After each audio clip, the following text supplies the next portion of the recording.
here in Week 10 of Street Fighter League Japan 2022 as we determine how the standings will shake up amongst the middle ranks, as we have 3 of the 4 teams today currently tied at 230 points each. Now, as close as this race is, one thing is for certain: these matchups will be completely unpredictable, but by far the most entertaining matches up to date. My name is Vicious, here to guide you on the solo train of commentary. Now, don't worry, I can do this on my own, I think.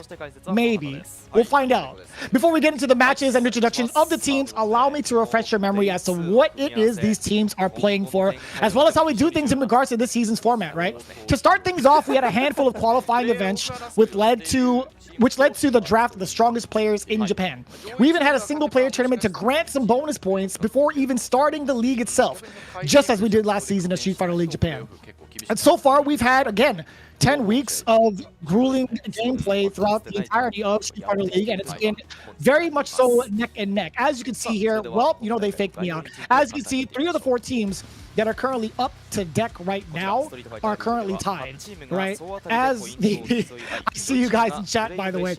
As you guys can see, we had a handful of events that led to this actual event itself, the actual league of Street Fighter League Pro Japan, right? You see down below, we're actually leading up to this slide right here, the granddaddy of them all. We're trying to determine who will be in the playoff spot, right? We need at least 5 teams to make it through, with the number 1 seed automatically making it through to that big grand finals playoff spot. Of course, the winners, they're looking for that ticket into Capcom Cup to face off against the champions of Street Fighter League EU as well as Street Fighter League US.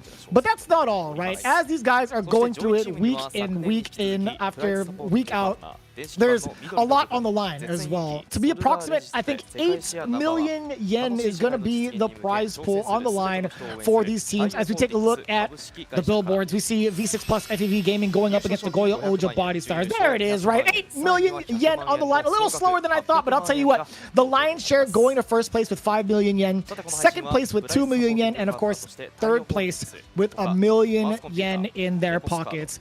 Not too bad. Not too bad at all, if you ask me. But I will tell you right now, this is going to be the heaviest hitting SFL week right now, because again, 3 out of these 4 teams, 230 points apiece, right? V6 Plus FAV Gaming currently in 6th with 185 points. They're here to shake things up, but Nagoya Oja Body Stars, Gyogun, and Shinobiism is going to be kind of tough, right? Actually, Gyogun is here with 215 points, right? The implication here is that if Gyogun wins their matchup against Shinobiism, they might be able to take the number 2 spot. But it really depends on how Nagoya Oja Body Stars perform as well, right? So let me start over again, right? 2 out of the 4 teams currently in 2nd place that are on the chopping block today. And I do mean the chopping block, because there's going to be a lot of action going in with every one of these matches thus far. But as it stands right now, again, we're talking about who's coming up. It's going to be Nagoya Oja Body Stars on the away side, V6 Plus FAV Gaming. Let's take a look at who's on the away side. Of course, starting things off, it is their captain, none other than the speed star himself, quick as lightning. That's Akira with that candy.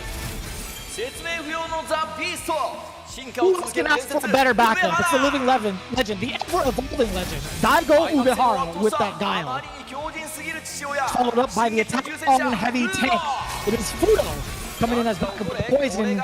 And a man that I would love to see a little bit more, it's Nadakun, the Nagoya White Omen, with the Akira play. Very, very strong team overall, right? The way that this team has meshed together has been very, very consistent as of late. I mean, obviously you could see just by the points itself, very much so securing their spots in 3rd as it stands, right? Let's take a look at the other team they're going to be facing off against, the V6 squad. Of course, Sako, the surest speeder, the strongest of all halberds. Sako Noko with the Monot play.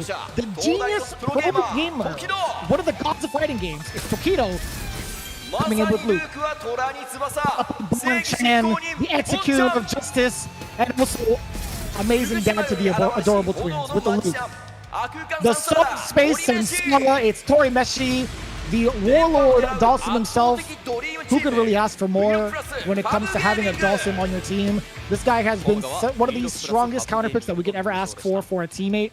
And I gotta say, I'm really looking forward to seeing how this team perform overall. right? Because it's going to be pretty action-packed, right? This is only going to be the first half, but I can tell you right now, look at the current roster of who's playing.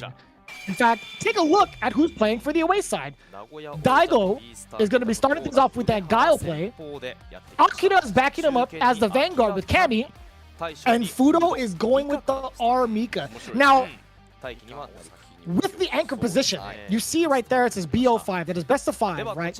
He's going to have plenty of space to change it up if need be back to the poison, but his R Mika is still just as powerful. Now we see Narikun on the bench as reserve this week. The last time we actually got to see him shine was in week 7. There's still plenty of game for him to play and really shine through, but it's up to V6 plus FAV Gaming on the home squad to determine how the counter picks are going to go. We see Guile pretty much up front from Daigo Umehara. So you're thinking to yourself, how would you optimize this situation? Well, the camera was pretty much zoomed in on Tori Meshi. My bet would have been Tori Meshi, right? Taking a look at Hamiko's choice going up against Guile, he actually had picked Tokido's Luke to face off against Guile, but also as a subsidiary to possibly facing off against Fudo in the anchor. But again, I think V6 plus FAV Gaming, they had subbed out Tori Meshi instead because they want to preserve Tokido possibly for the anchor spot, right? So I think either Tori Meshi or Fudo would have been just fine here. But it was all dependent on it was all dependent on where Fudo was gonna be at for the away placement. So as it stands right now, Fudo being in anchor spot, that is a very dangerous position to consider. So I totally understand anti-D squad coming in with Tori Meshi first. I will say, I wouldn't have enjoyed Dalsim versus Poison for Fudo, or at least against Fudo, right? I think Fudo does just fine in that one. But I think the shorter the sets, the better, right? So they're sending up Tori Meshi to take advantage of that positioning overall. And I think, you know, first to 2 against Daigo Umehara, I think it'll be just fine. I think it's going to take a little bit longer for Daigo to adapt, more so than Tori Meshi. But I could also be completely wrong. So we'll see how it plays out. We can see the graphic down below as to how the matches were in, I believe, week number 3. That was day number 1, right? Nagoya Oja Body Stars actually fell short to V6 plus FAV Gaming 10-30. Tori Meshi actually got his W against Akira. Tokido got his W against Narikun. And Fudo was the only one to net points, and that was against Sakonoko in a 2-0 matchup. But as it stands right now, this is what we're looking at. This is the current stats from the team. Tori Meshi specifically has a 60 points actually under his belt. Pretty decent standing. I think that's a little bit below average, but it's still a very, very decent spot. 4 out of the 7 wins he had out of all of his battles thus far. And then, of course, you have Daigo Umehara, 70 points, just 10 over Tori Meshi, but he's had a pretty significant amount of Ws, right? 6 wins out of the 7 he's participated in.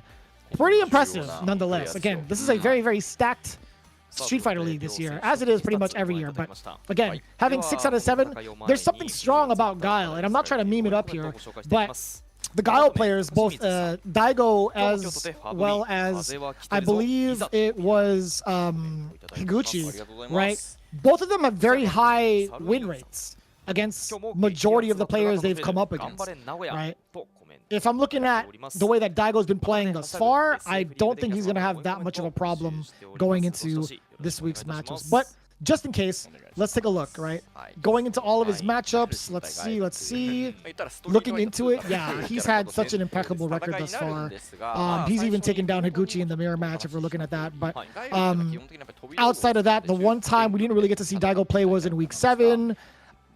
Even so, like, I'm looking for how often he's played against any sort of Dawson player, right? I don't think this is going to be a decision that's like we're going to see too often, right? I'm trying to find the Nagoya versus Saishunkan Seoul Kumamoto matchup, but as it stands right now, I think Daigo is favored just based off of stats alone.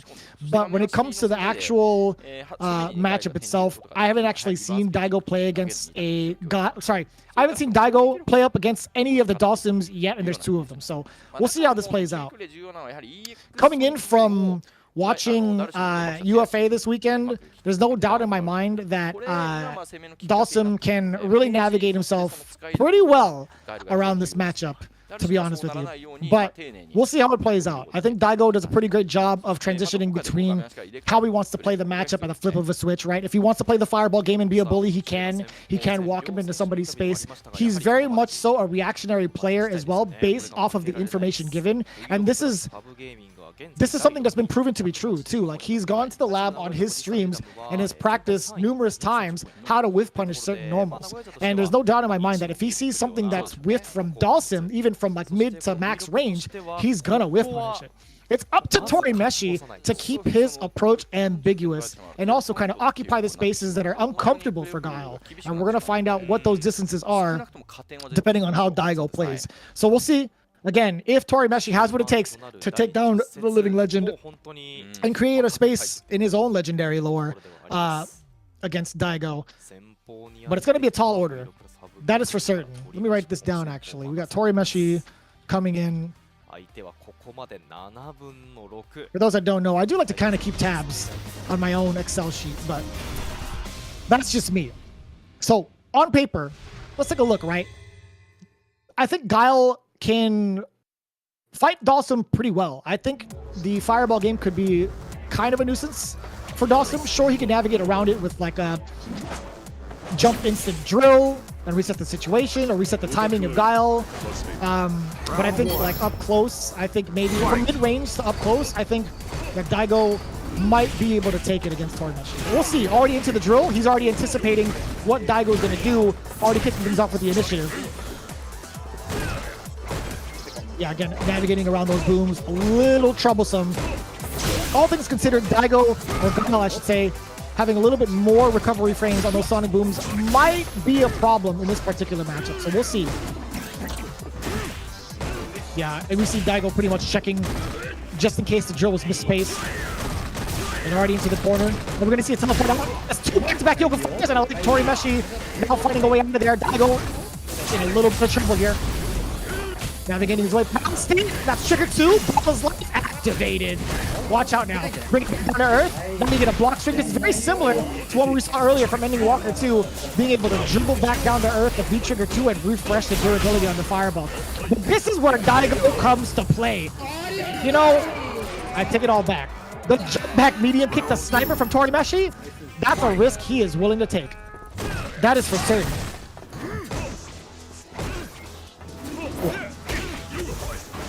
Trying to track down the drill midair. Does score the knockdown that was a meaty. Does catch an attempt from Tori Meshi trying to jump out. Wake up as well. Look at that! He still got the combo.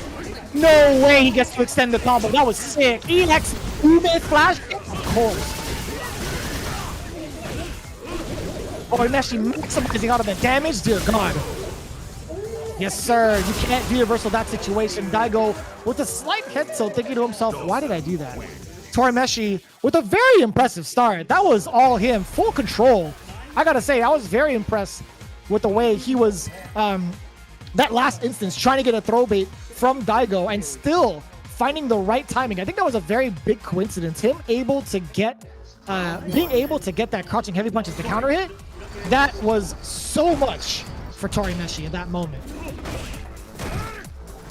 I love the Sobot kick, changing up how to counter the drills on opening. This is such a big problem now.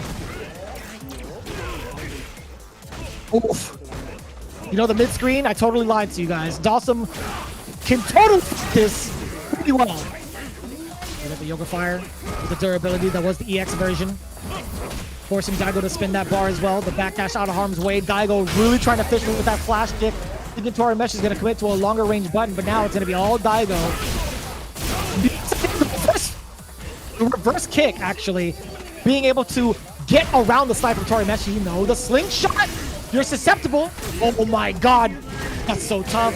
V-trigger 2. It's gone. It doesn't matter. That is a counter hit. After a block Yoga Gale, it's very tough. You can try to contest. This might be a quick duel from Tori Meshi, or it could have commentator's curse behind it. It really depends.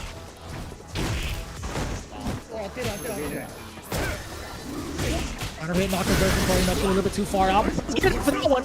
That drill hitting at a very shallow, or very deep angle, not shallow, excuse me. Oh, depending on how you look at it, I guess. Technically, both could be right. Look at it, I guess.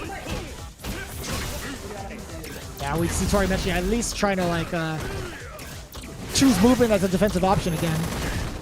Oh boy. He stepped in there, the break unsuccessful, and another snipe. That is 4 rounds straight. Tori Meshi playing absolutely impeccable to start things off for V6 Plus FAV Gaming. I gotta say, I did not expect it to go down in that fashion. Again, Daigo has not been able to exercise against any of the Dalsims thus far, but I'm really curious to know what it is against Tori Meshi that allowed him to be so successful against everything Daigo did. There was a little bit of the pre-game scenario, the pre-game interviews, I should say. But apparently Daigo has had a losing record against Tori Meshi. He even admitted, right? He told us that in the pre-game interview. He had said, my score against him isn't so great, but this is an important game and I can't lose. Unfortunately, that's not how it worked out. But Tori Meshi, right, he wasn't even expecting to play off against Guile in this phase of the matchups, right? He didn't think Daigo was going to be up front, but V6 Plus FAV Gaming throwing in Tori Meshi for this specific counter was so well done. It was so well done. I feel like the way that Daigo played, he had to commit to some really hard reads. He did make the most of what he could, right, off of the meaty situations, but there was just so much elusive Dalsim gameplay from Tori Meshi that kept Daigo unable to pretty much comprehend what was happening. And to be fair, there was a lot of mix-ups to be had. There were a couple of errors. I think there was one slight error that he had against the Yoga Gale, and that was a little problematic. But looking at it thus far, right, the anti-airs, not as effective. We see that in that first statistic. The anti-air is 0 out of 3. And the throw-strike game, that's pretty important as well, right? 1 out of 6 successful techs against Tori Meshi, which could add up, right? In a best of 3, that definitely adds up, and it also kind of resets the momentum for Tori Meshi for any sort of mix-up. So as it stands right now, Tori Meshi and V6 Plus FAV Gaming off to a wonderful start. That was mad quick, too. I did not expect it to be as quick as that. But quickly up to the plate, the Papa. Big Papa Bonchan. The dad of justice. I'm kidding. His nickname is actually the executor of justice, but that's going to be the loop coming up. Of course, Akira is going to be the target of this. He's the one who is second up to bat for Nagoya Ojo Body Stars plus Mildom. I am sort of curious as to what their current record is overall. Because again, this is the first time that they're playing up against each other. Like, the last time we saw Akira play, that was up against Tori Meshi as well. Tori Meshi has had pretty big success against this team overall. 頑張ってください。期待します。頑張ってください。はい、ということで両選手は試合中のラグチェックの作業に入ってください。Word. What was that? So Akira, with his pre-game interview, he had said, Bonchan, I expected him and had been practicing the Luke match. I've been playing too much Luke versus Cammy, which makes me smile. And then Bonchan, he will do his best. Ganbarimasu! I love that. I love that energy from Bonchan. I really do. That's like, I wonder if his kids are watching. Like, if I were those kids, I would think he's the coolest dad ever. I'm not gonna lie. I'm really not gonna lie. But yeah, as it stands right now, may not have the best outstanding record thus far from Bonchan. 2 of 7. Only scoring 20 points. There's still plenty of games to be had, but it's not indicative of how the matchup's going to be, right? It could be a completely different story, a completely different shift. When we're looking at how he's performed, right? We had 2 battles from Bonchan in a sudden death battle as well, so that was 2 losses in one day. On the other hand, Akira with a 50% win record. Not too bad. 4 out of 8 scoring 50 points. So at least being able to get a 20-point ball game back in week number 9. We've seen how imperative he was in his final matchup against Uryo. Just the speedster style wasn't enough for the Uryo to keep up because of how aggressive Uryo wanted to play himself, right? But this is what I like to see. I want to see how this matchup is going to be played out from Akira. I want to know how these players have prepared themselves for Luke. It's already week 10. At this point, he's got to have a plan specifically for Luke. And with Bonchan, he's played 1.5 million camis in his professional career. He's bound to understand like what the tools are going to be, or what tools he needs to bring to the match to fight up against Cammy. But this is how it is right now. For those that have been watching Luke, right, I think overall the way that this character has been fleshed out has been super exciting to watch, right? Because there are so many moments where somebody could blow up, absolutely blow up. I think more so with Luke than Cammy. But that makes it all the more exciting. It's like, how is the other person going to manage against the spacing, the damage, and the fireballs that this character can present, right? I don't think it's going to be a close match at all. I think this is going to be a pure slugfest. And that's what makes it exciting to me, to be honest with you. It could go either way. It could definitely go either way. If you guys have not seen UFA, the Luke mirror matches, those were actually mad exciting because of the way that it's piloted. For example, that was Punk versus Phenom, right? It may not be the case here, as it's Bonchan and Akira, but I will say still, two of these characters are very, very aggressive in the corner. I think a lot of the things that we need to consider is how Cammy's going to pilot herself away from the Sandblaster game. I think as soon as Akira is within middle range with the medium kick, as long as he's within range of that, I think that's going to be where majority of the action is going to take place. He's going to either take the disguise or keep it grounded, right? We've seen how Luke players play thus far. We've seen what kind of ammunition Luke brings to the table. He's pretty much a nuclear weapon, courtesy of F-Word. He made that term up. He's a nuclear weapon, right? Everything he has is dangerous and can really wipe out any enemy.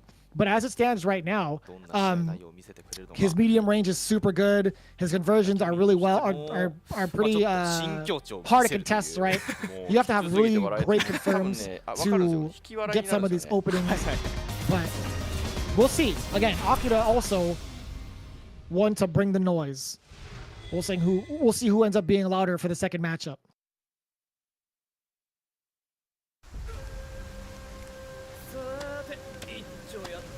Here we go.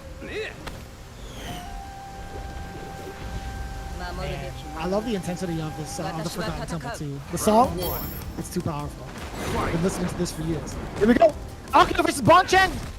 Matchup number 2. Of course, taking to the skies. Bonchan 100% ready for it. Getting the throw as well. We talked about that middle range, right? We see Akira using it as a measuring tool. And immediately after it whiffs, he goes outside of the heavy ranges to avoid getting counter hit from Bonchan. And yes, going into the whiff punish range, very smart from Akira. Gets the forward throw, but not in the space for Oki for dash ups. But now that counter hit spells everything for Akira. That is the green light to go, and he's trying to right now and catches Bonchan, trying to get a medium kick. And I gotta say, that Akira, did you see how much meter he built off of that? That was amazing. Such a fast start. That hooligan throw did so much for meter. Missed dive kick opportunity there from Akira. Bonchan taking a little bit of damage on that one. It's gonna be just fine. Yo, Akira is trying to steal bases, right? He's trying to dash up in there against Bonchan. Now with the medium range. Yes, sir. Get the mediums. You see the big confirm from Bonchan. Also had that V-Skill 1 charged up. Getting the perfect flash knuckle. Ooh. Oh, so tricky. The X uppercut. Yes, sir. Nice and easy. Checking the dash. I think Akira was a little bit antsy that round. I think there was a couple of times over where he had gone for the dash ups, trying to check up the Bonchan, but again with the dash up. Not going to get away with it here. Low forward, no meter from the side of Bonchan. So we see him go for the Sandblaster route. Now builds himself a single bar. A single confirm could lead to tremendous corner carry. The same could be said for Akira as well. Look at how much meter he has down below. Oh, we were looking for maybe a whip punish that would have went into trigger, but it's too late. It's going to be Bonchan now. Watch out. Three couching jabs, backs away. That could have been it. That could have been history. Even more so, a little bit closer. One touch from a medium. That's it for Akira. It's the light. I lied to you all. I didn't think the standing light kick would do that much damage. I genuinely didn't think it was going to do that much damage. I thought it was going to be at least 2 lights, but Bonchan taking game number 1 against Akira. I feel like to Akira's fault, there was a lot of impatience, I will say. I think there was a ton of times over where Akira had gone for the dash ups and had been checked. I want to say at least 4 to 5 times over in that game against Bonchan. But it's understandable, right? This is a very similar gameplay that Bonchan likes to play when he's in control. He has such a refined control style, just based off of the way he played Sagat as well in various instances of the game. I think overall his fireball game is tremendous. So him kind of going from Sagat to Luke, it makes sense, right? Going with somebody with a better fireball, it's a no-brainer to me with the way that Bonchan likes to play. So there's a lot of control, and we're gonna see exactly what is needed from Akira's side to take the match and take the momentum over. I imagine Daigo, Fudo, and Nari-kun have a bit to say. I wish I could hear maybe like what the matchups or what the banter is amongst the teammates. But we'll see how this plays out. So one fun fact: the Christmas costume came out. That means it's serious business from the side of Akira. He's mentioned this in the pre-games, in multiple interviews actually. He says anytime he busts out the Christmas suit, he gets a W.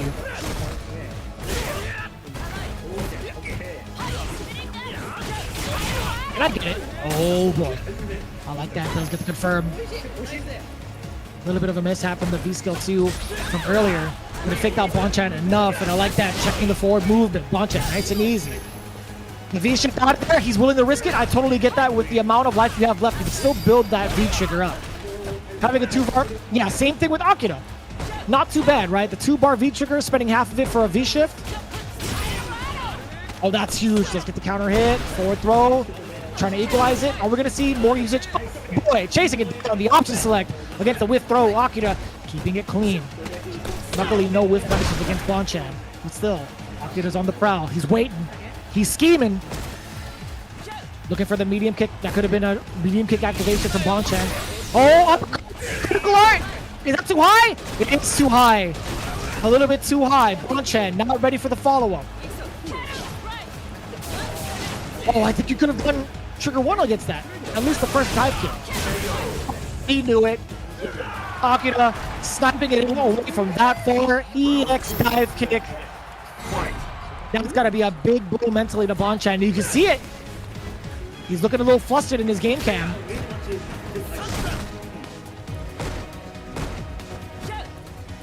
Very surprised, actually. More surprised than flustered, I think. The crush counter. Screaming out loud, Akira. With his gameplay.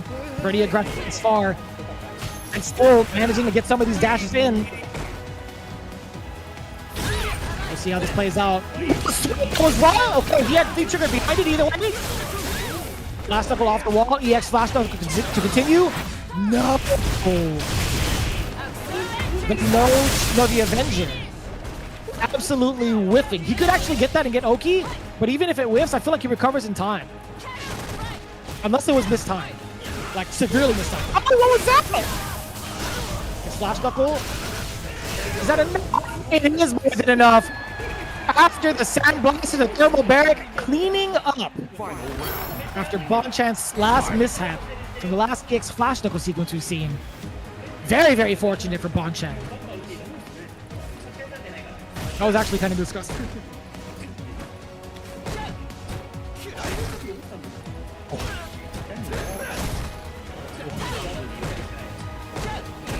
Measuring with the mediums.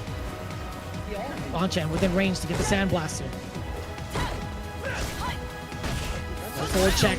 Akira again trying to check Bonchan, but he's steady as a rock. As soon as I say that, he dashed up. I thought he was just gonna stay still the whole time. Yeah, he's playing bully now. He has to. Oh no, uppercut! It's fine. He's playing nice and safe. Bonchan,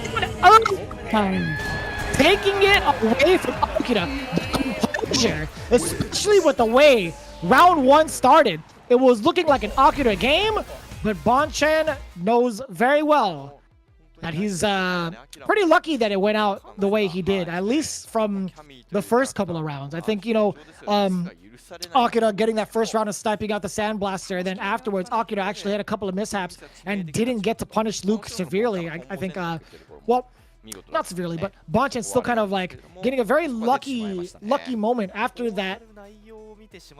No chaser had missed. Sorry, the Avenger had missed, right? The shoulder tackle.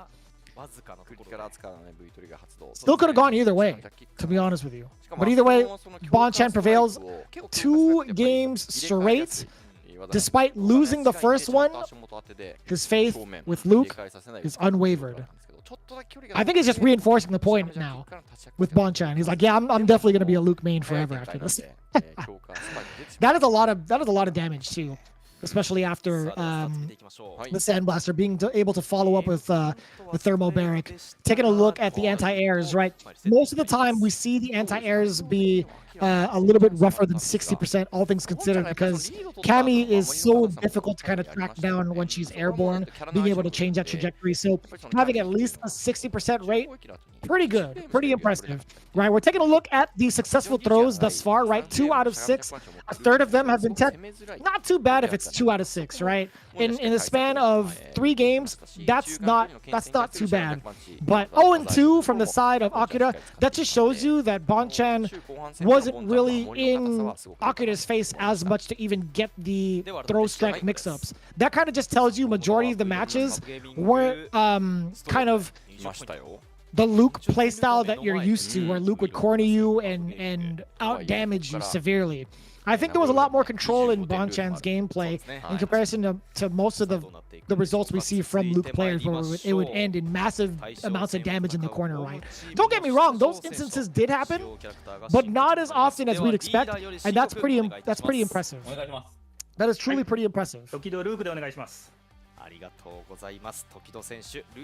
Yeah, Tokido's coming up next. Is it going to be another Luke? It has to be. It has to be. It might just be Luke versus Armika, Tokido versus Fudo.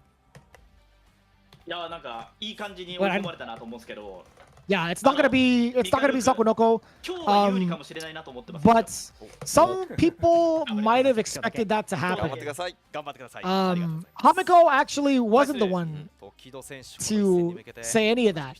He had actually said to himself, just in case, if Sakunoko was up there, he would be the one against Narukun's Akira. But he had made the right choices, saying Tokido would be the one against Fudo or Daigo, depending on where they're at in the formation. I don't know what Bonchan's doing, but it looks fun. It definitely looks like a lot of fun. Let me readjust myself, chat. Hold on. Let me go ahead and... Oh god, there's a little bit of an earthquake in Southern California. That's just me hitting my dust. But anyways, Tokido is going to be the anchor for the V6 squad. Going into the pregame interviews, Fudo had said he thinks he has the advantage as Armika against Luke. I want to know exactly what it's going to be like, specifically against the fireballs. I want to know if dropkick is going to be a big threat.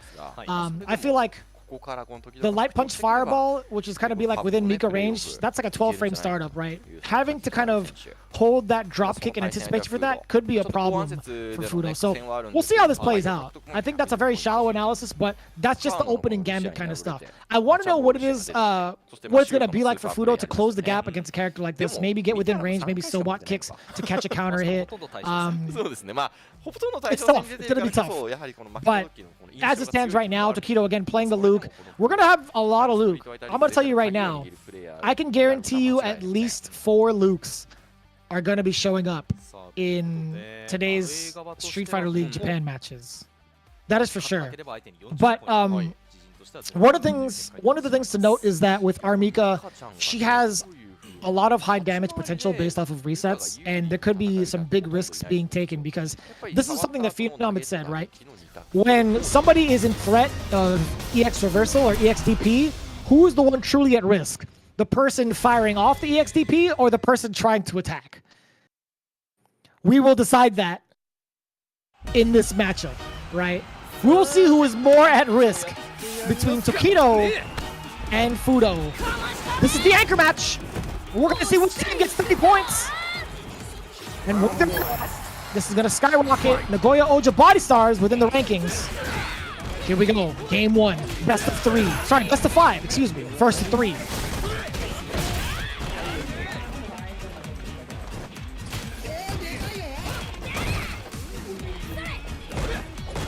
You see, look at this.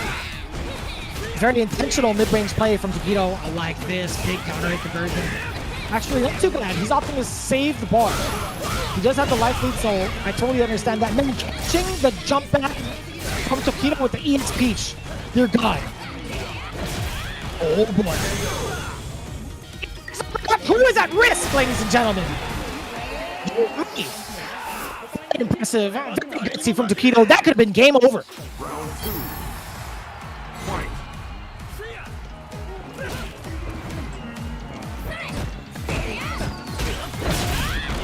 Oh, that's huge. That was a huge buffer.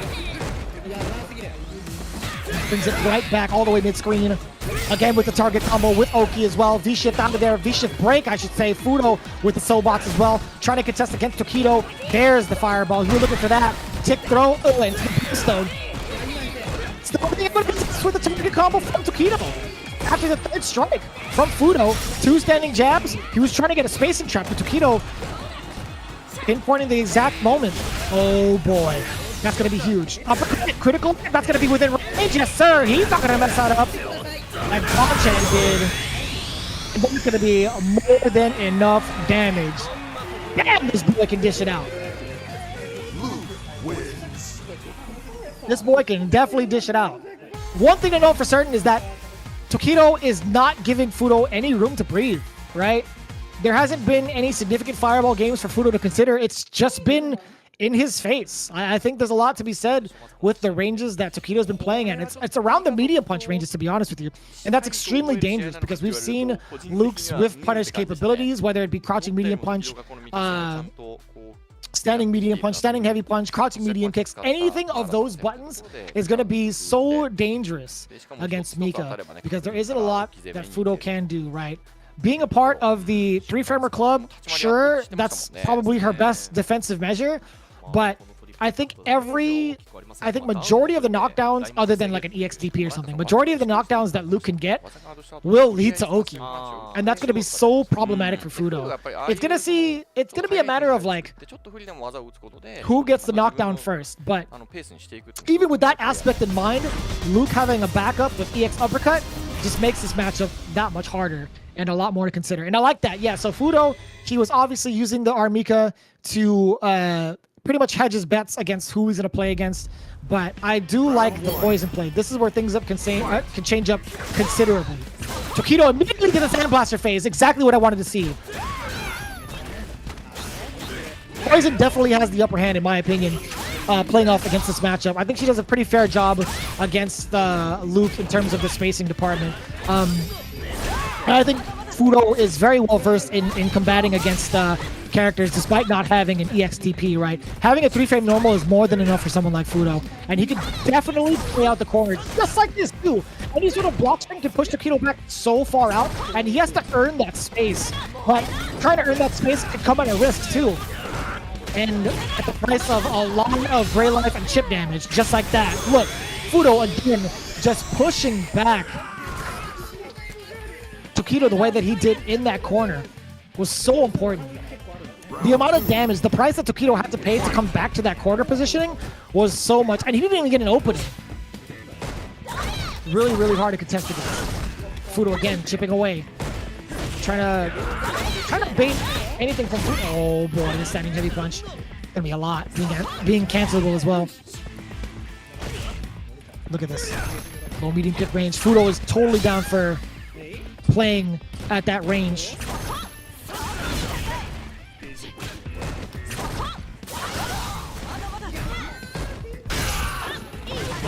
Crush! It's gonna be huge! The meaty is there. Tokido trying to press the button. More than enough damage. Yes, sir. Fudo 2 rounds clean with the poison. There's something Tokido needs to reassess here. And that is how to close the gap against Fudo. because this man has been taking down all the Lukes thus far, I feel like, in Street Fighter League. I think he's very much so well-versed in this matchup.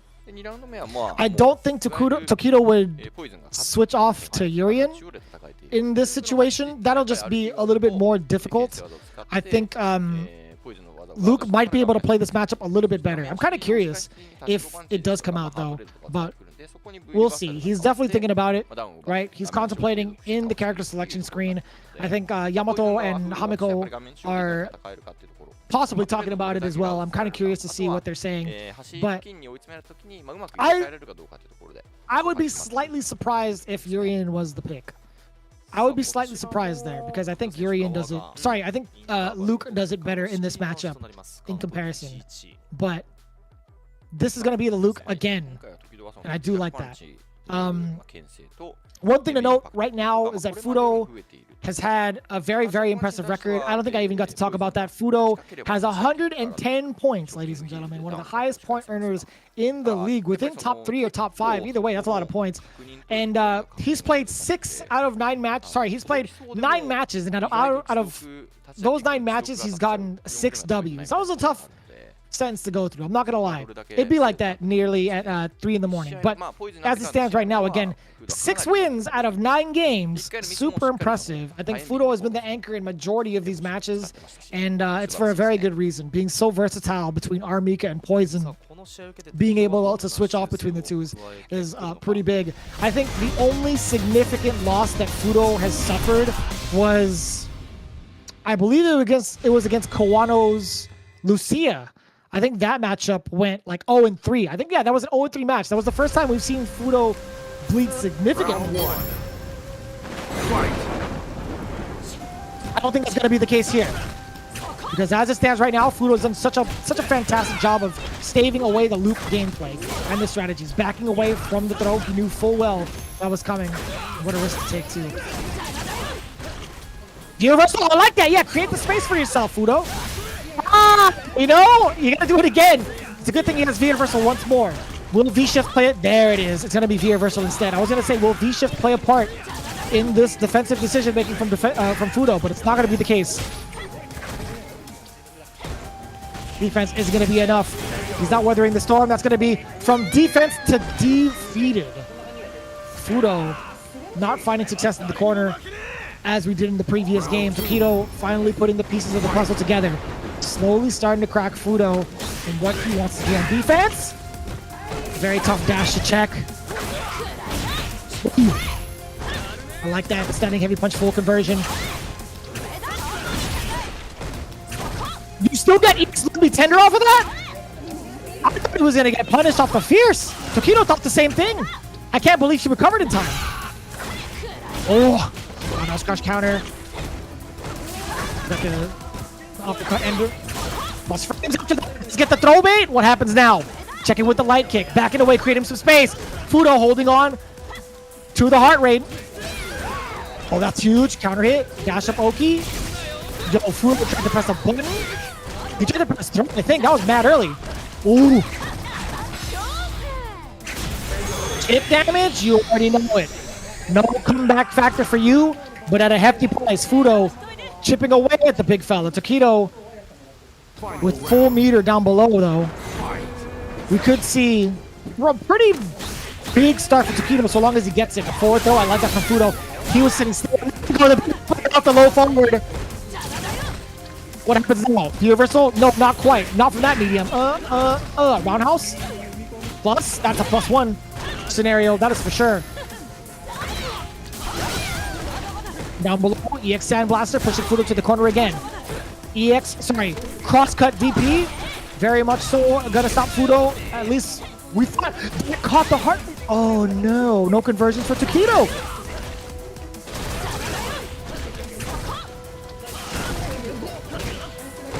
Uppercut. Yeah, crossing medium punch. I like that from Fudo. EX Sand Blaster. Let's get him down.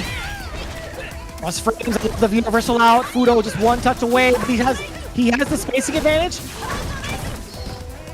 +1. Trying to bait out something from Tokido. The Sand Blasters could kill. Oh, but so could Fudo. One more touch from either player. The heart rate, a slight walk up. Fudo trying to catch Tokido flinching, and instead it's Fudo that catches. Sorry, it's Tokido that catches Fudo. It's Fudo the one that flinches and catches the low short for his worries. Moving up. That was a counter hit too.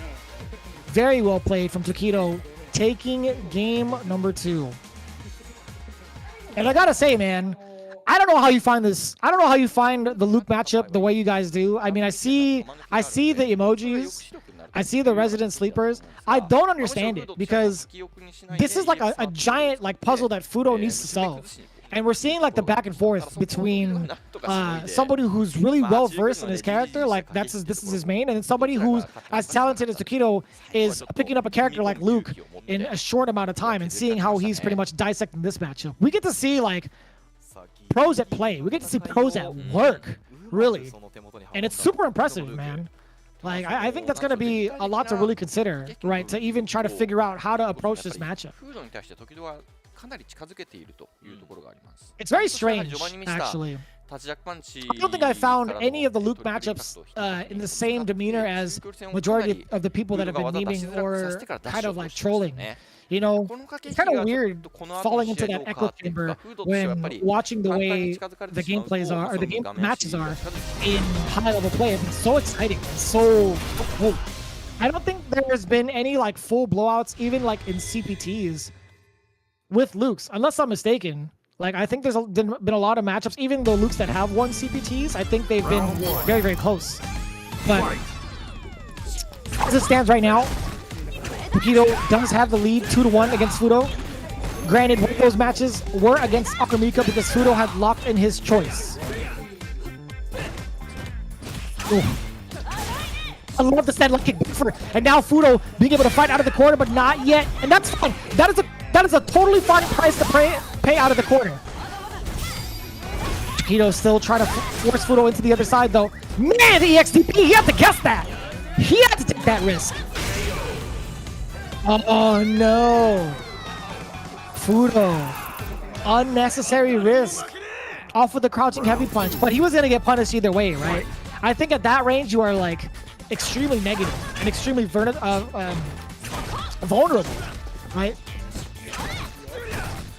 That is -6 on block, and I think Luke is going to be within range to at least get something out of it. Oh. Oh. Oh.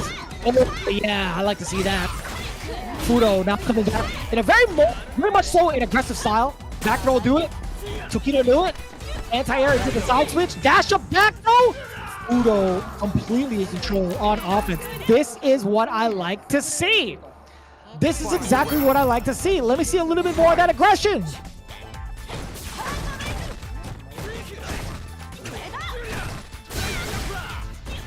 Oh.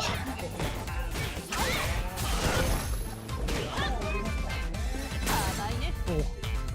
And it's such a powerful tool, right? That anti-air covers directly above her as well.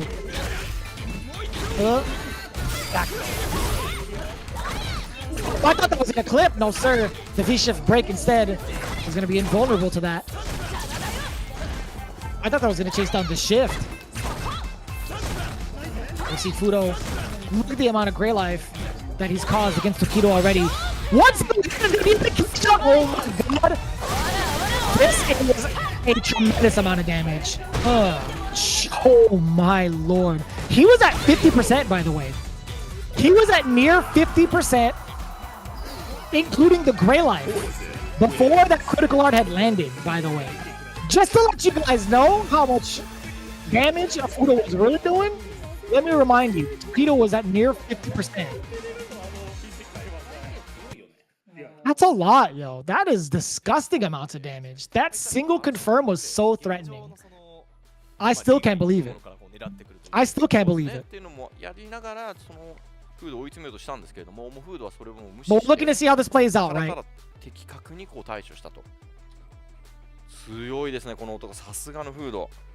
We're still seeing how this is going to play out. It's all down to a wire, and that's exactly what I wanted to see. It's been pretty back and forth. But all things considered, right, the switch off into Poison is a whole different story. Granted, Fudo had committed to the R Mika because of the fact that he was on the away side, right? The away side has to put in their order and their character selection, and they have to stick to it. They cannot lie and switch up as soon as they get counterpicked.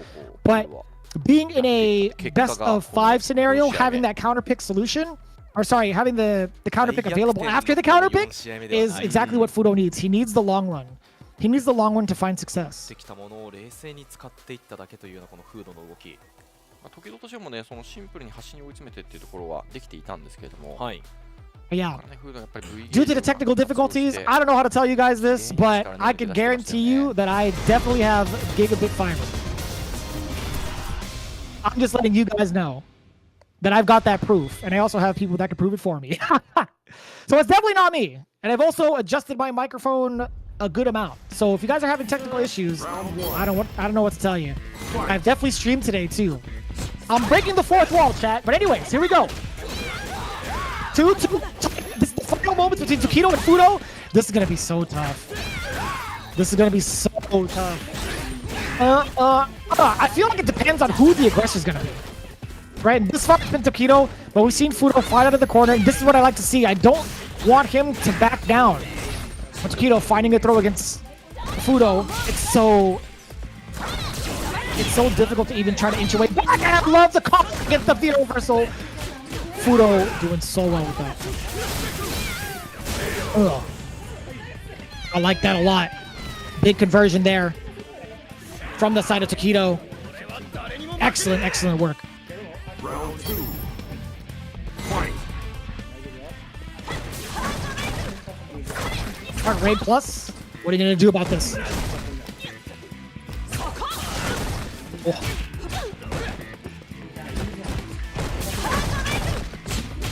One again. I like that. Yeah, Tokido actually tried to move out of the way. Fudo not letting him have any ground. Man, the dash up just gets checked by Tokido. Indo. The reversal out of there. I like that. The medium punch, excuse me. A back throw stun. Oh, and he clips the V reversal. So no stun, but it's gonna be one more touch. Uh-oh. Uh-oh, the great equalizer. The great equalizer.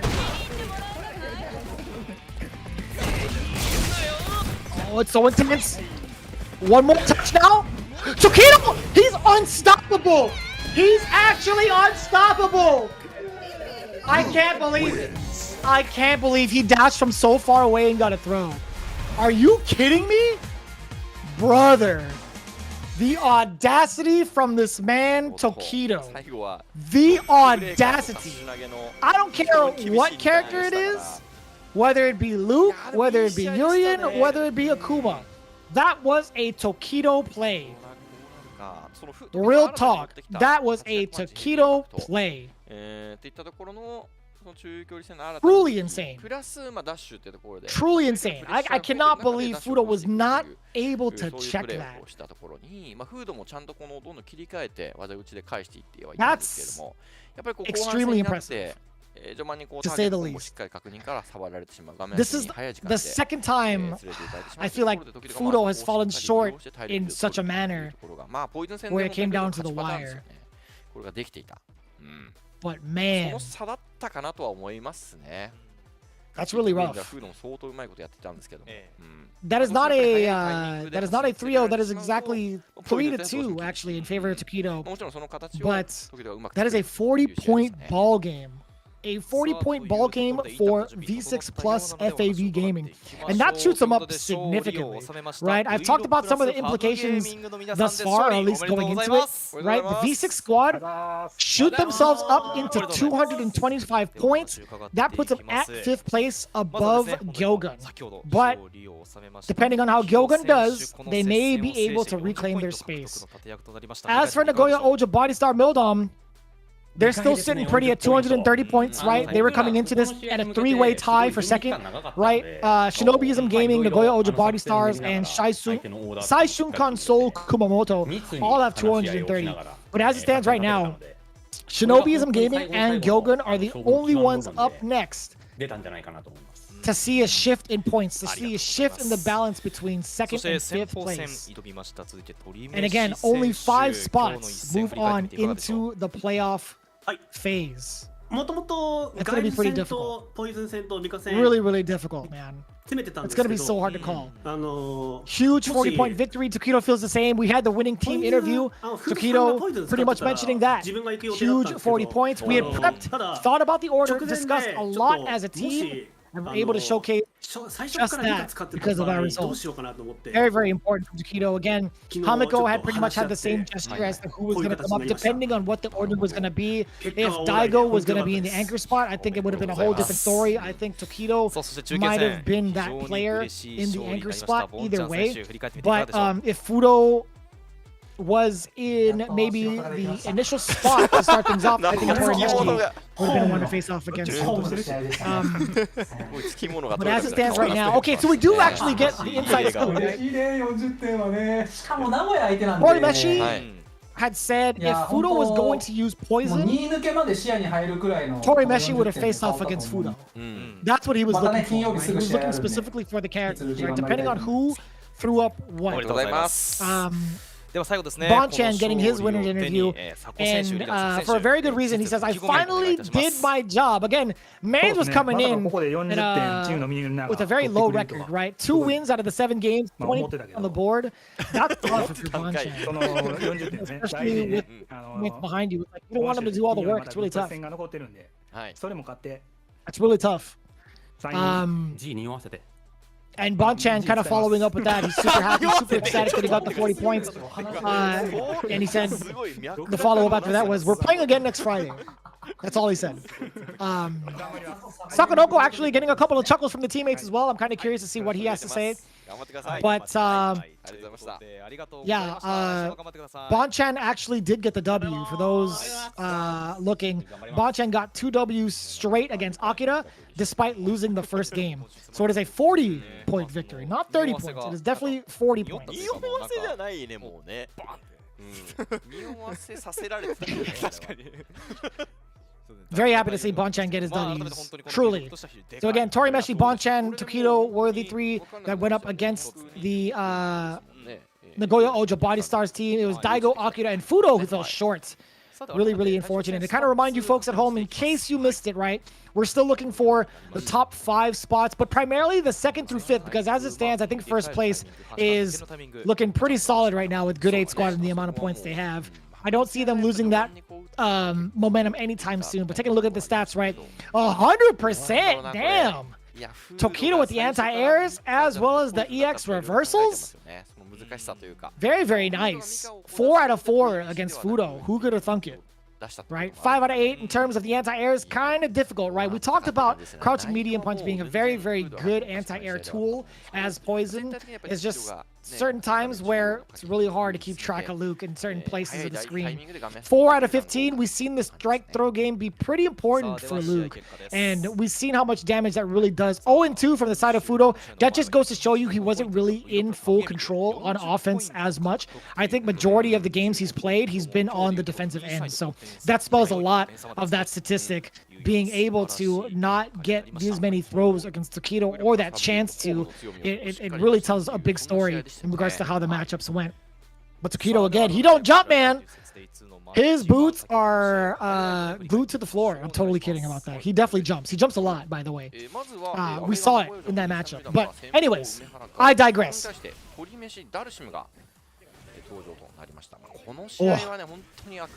Taking a look at the matchup. Man, this was so impressive from Tori Meshi. Actually getting Daigo to flinch at the last minute. He went for 3 throw baits. He went to shimmy 3 times. This is so tough. Yeah, that V reversal. So what's funny about that is that's so ingrained in Daigo's muscle memory, V reversaling the V trigger 2 to get rid of it early. He just didn't have that much life behind him to do so. So I don't think him going for that was really like a conscious effort. I think it was muscle memory. But that was kind of rough.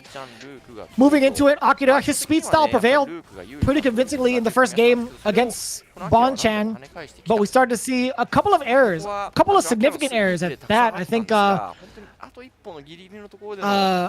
no, that was, That was 2 straight? No, was it win, loss, win? Okay, I might have written my stuff down incorrectly. That was not 2 games straight. My apologies, chat. My apologies. We've seen Akira kind of get checked a bunch off of his dashes, and yeah, Bonchan taking it 2 games straight. I could have sworn Akira had gotten the W first, but my mistake. That was my bad entirely, chat. Ugh. But as it stands right now, it wasn't a full blowout when it came to the final game, though, right? Tokido getting this first W against Fudo as Mika was pretty important because after that, it was pretty much back and forth. It was Fudo getting his W we see here, letting Tokido cook up, spending the bar early. That led to his W, or at least his momentum, getting the crush counter. It's been, look at that, and even catching Tokido pressing buttons on medium. On wake up, I should say. It was so back and forth, right? It was so unpredictable to see how this was going to play out. But Tokido, again, his offense overall prevailed. Despite what you were saying, there was a lot of resources that were being spent from Fudo. I think a lot more bar usage was from the side of Fudo. We didn't see as much from like Tokido. Sure, we saw a couple of big conversions off of low medium kicks. Sure, we saw maybe like a critical art conversion too, but overall, I think Fudo had to spend a lot more bar for a lot of the pushbacks against Tokido, whether it be V-Gauge or even EX, right? So really, really tough to manage, but Tokido, again, getting the most of it overall. The double dash forward into back throw, that's kind of cheap. That's super cheap. How many weeks are there left until the next stage? Well, I'm glad you asked that because, again, this is week number 10, technically day 2 of it. We still have plenty more weeks of gameplay that lead on to at least the first couple of weeks of December. I think after the second week, we go into a break, and then January is when we have our big playoffs live in Japan.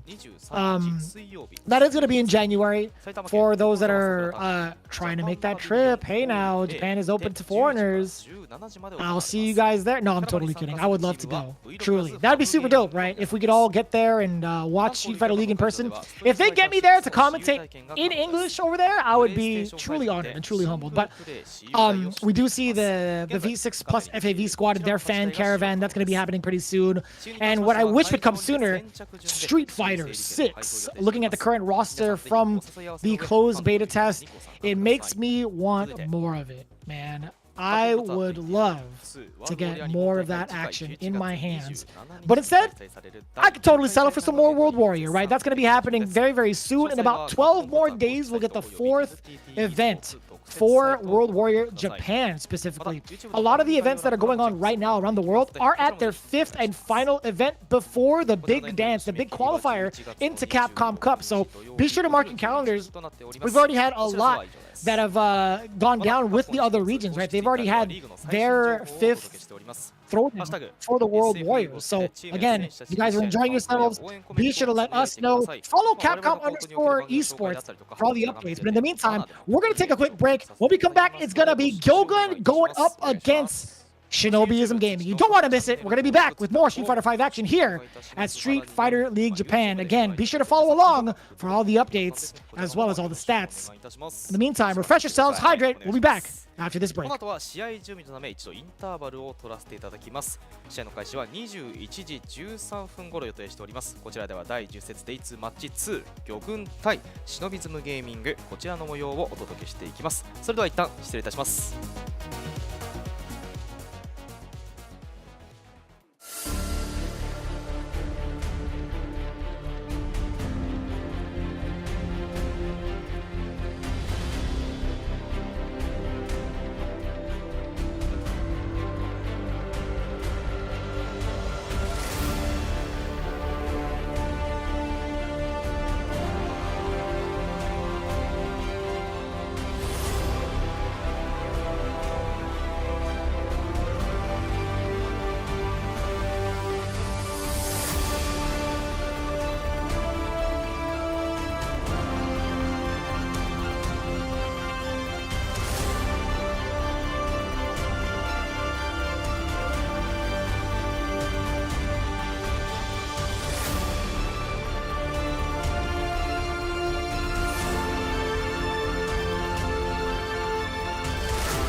ご安全にな。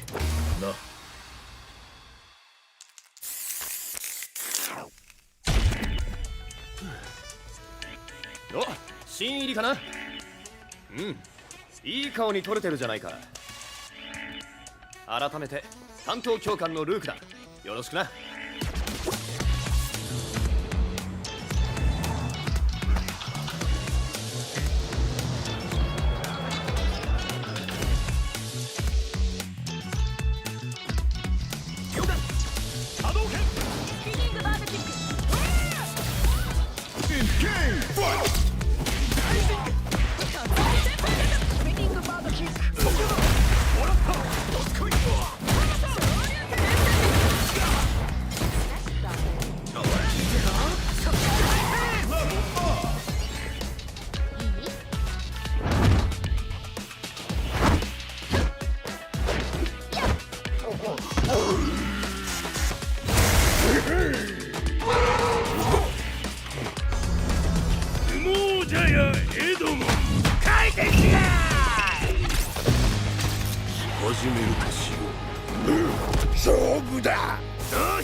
手加減は期待しないでくれ。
Here comes a new challenger.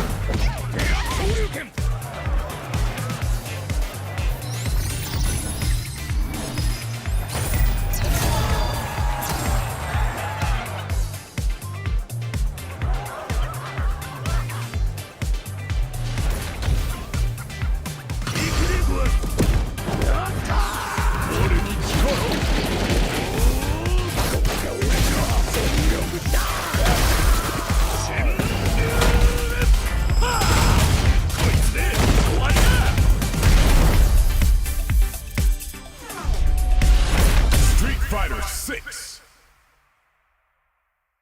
Scrap heap. Ready. Start.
さあここからはマッチ2の模様をお届けしていきます。 Hope you guys got yourself some water and hydrated because this is gonna be pretty intense going right into it, right? It's gonna be Gyogun going up against Shinobiism Gaming.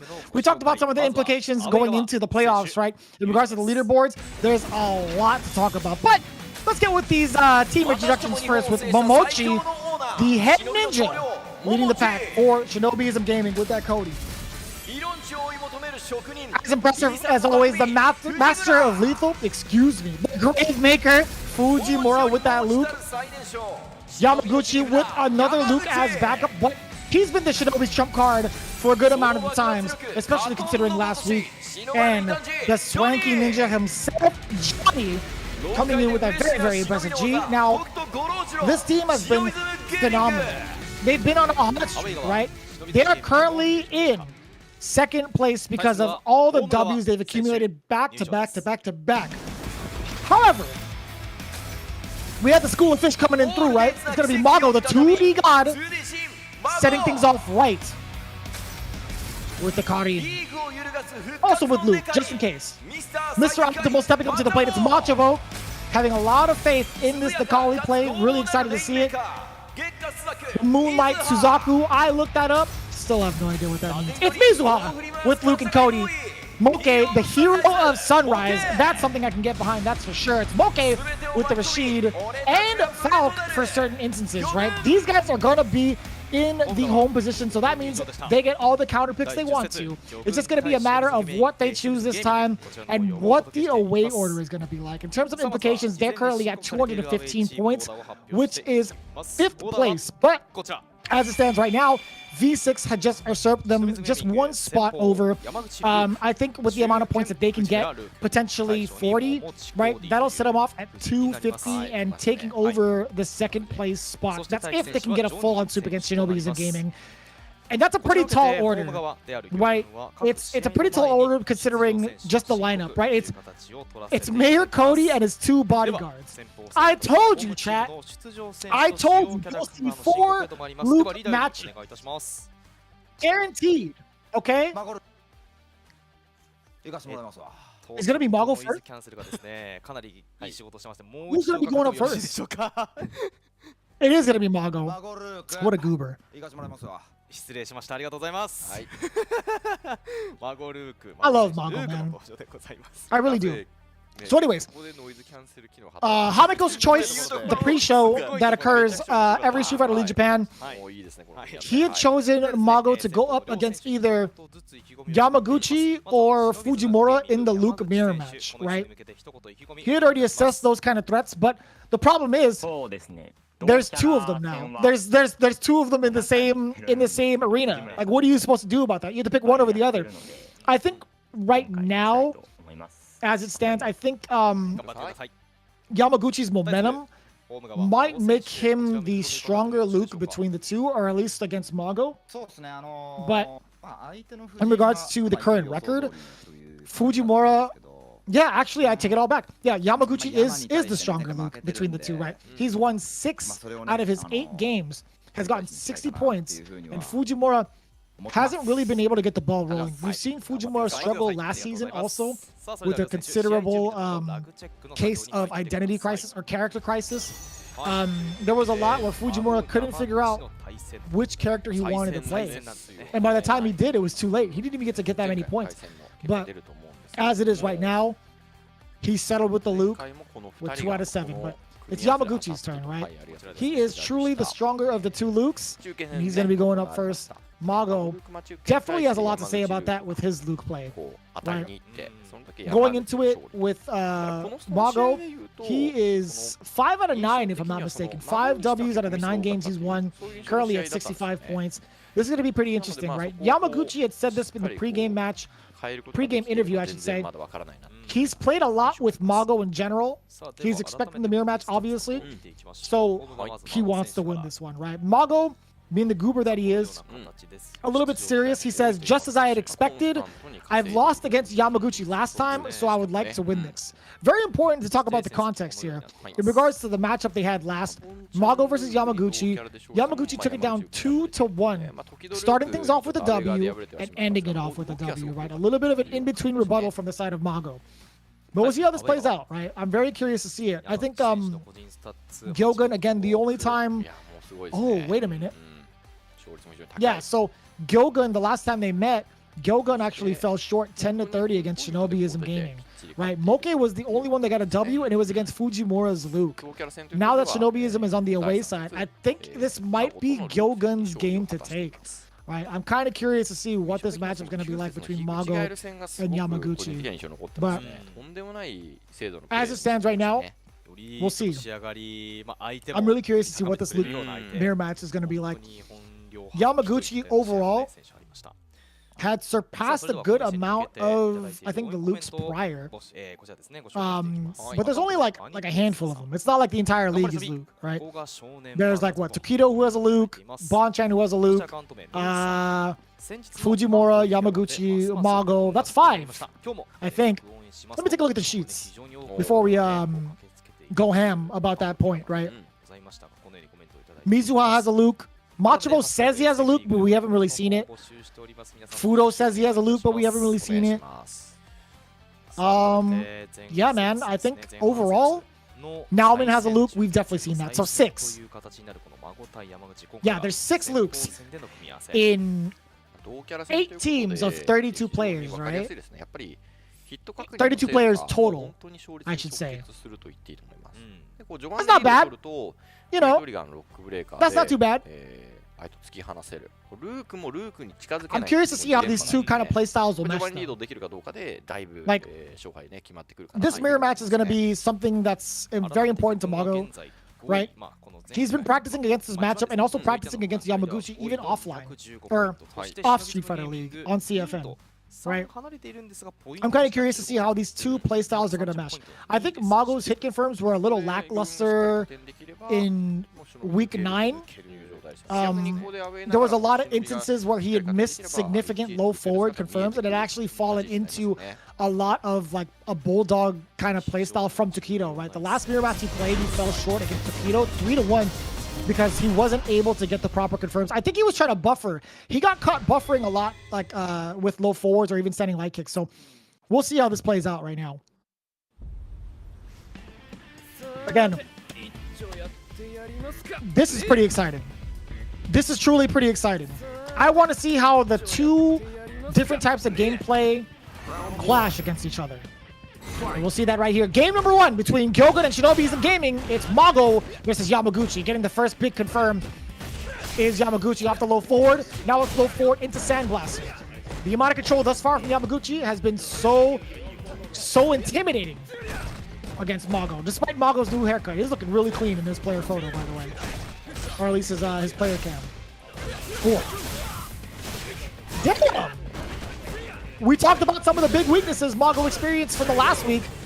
It is truly a weakness that's being exposed. He can't hang against the Bulldog. Yamaguchi already off to an impressive start. No forward confirm again. Damn. Oh, you're kidding me. This guy is a bully. He is stealing turns. He's actually stealing turns, chat. Back throw now. This is Mago's turn to shine. Forward throw. Now in the corner. We get to see the damage. The reef punishing. One more for stun. Popeye arms installed. More than enough damage. Sandblast. Uppercut. That was a Luke round if I ever seen it. With a splash of Mago. To be honest, with a splash of Mago. There were definitely some call-ups against Yamaguchi, some big whiff punishes against him. And I gotta say, that's pretty impressive, right? Yeah, so Mago, man, he's still going for a lot of low forwards, checking Yamaguchi's movement. Standing light kick, the buffered into the Sandblast. Not too bad if you're Mago. Not bad at all. Yeah, look at that, he's taming himself. What? That actually worked out for Yamaguchi, but he walked into the EX Flash Knuckle. That's so unfortunate. That was actually mad lucky for Mago. I can't believe it. Ooh. Suppressor? It's not going to be it. It's not going to open up Mago. I feel like there hasn't been enough conditioning to get that in. Yeah, dash up, EX, rising rocket. That's going to be game 1 going to Mago. And I'm not going to lie, man. I think Mago got extremely lucky after that low medium kick EX flash knuckle. After the EX medium kick sorry, the low medium kick was blocked successfully. Yamaguchi was thinking to himself, like as any normal person would, he was thinking to himself, all right, well, Luke's pretty negative after this. I'm going to go ahead and walk up, right? You're -3 on block. I'm going to go ahead and try to either walk up or try to press a crouching, or any like crouching normal. Or I guess crouching jab, because that's his 3 finger, right? Oh my god. Flash knuckle. What was that? Oh, what was that again? Actually, the heavy impact from the forward fears, that's what it's called, actually got thrown out. And then another bait. Mago has done a great job of getting some of these big throw baits against Yamaguchi. It's actually kind of wild. The buffer, yeah, he runs into it. That's one of the big weaknesses we saw exploited by Tokido. Yamaguchi's trying to do the same. Oh. I love that, by the way. The no chaser definitely could be safe on block if timed correctly. Do they see the check off the jabs? The light kick, the standing light kick does get the whip punish. These guys are moving so quickly, by the way. It's been like a mile a minute between these two. Got some medium punch, no confirm. A little bit too far out to get anything, really. We saw no activation. That could have been an activation from the medium kick from Yamaguchi. That could have led to possibly a W with the Rock Smasher Ender. We see the nice and patient game that Mago's playing. He is at the life deficit. Yamaguchi, he's the one that's been the aggressor, kind of. He's like walking in and out of the ranges of trying to force an error from Mago. Uppercut! And there is the error. Full anticipation of possibly a Sandblaster, possibly a Rock Smasher. But Mago instead eats the Rising Rocket from Yamaguchi. Oh, this is huge! All things considered, match point for Mago. This could be the end of Yamaguchi. We've seen this offensive onslaught. There we go! A big rebuttal from Yamaguchi.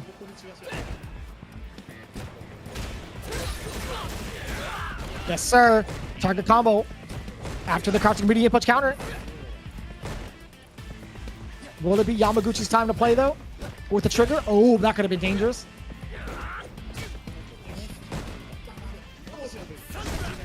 And it's so tense. It's so tense, right? Yamaguchi is looking for an activation. If he's outside of that range, he's prompting with low medium kick to have Mago run into it. Oh, God, you're dead. You're dead, right? You are 1,000% dead with 2 hits behind it. Deader than dead. Why don't you even ask that question? Mago taking it 2-0 against Yamaguchi. A huge changeup in consideration to what we just saw from the week prior. Full redemption coming in from the 2D god with 2 games straight. That's extremely, extremely tough to do, man. You think we're going to get a... you think we're going to get a haiku from Mago? He's known to do that from time to time. Right, for the winning interview. Yamaguchi, though, with a big smile on his face. We do get to see the redemption between Mago and Yamaguchi. I think this is the only run back we've seen for Gyogun and Shinobiism. Right? Considering the lineup with Shinobiism, oh, it's actually all 3 that have played already. So we might see the one-on-ones rematches come back to fruition, or like possibly come to fruition. But as it stands right now, there's a lot of donuts on the board. All things considered, Yamaguchi did not jump. That's one thing. Not a single EX uppercut from Mago, which is completely unorthodox from him.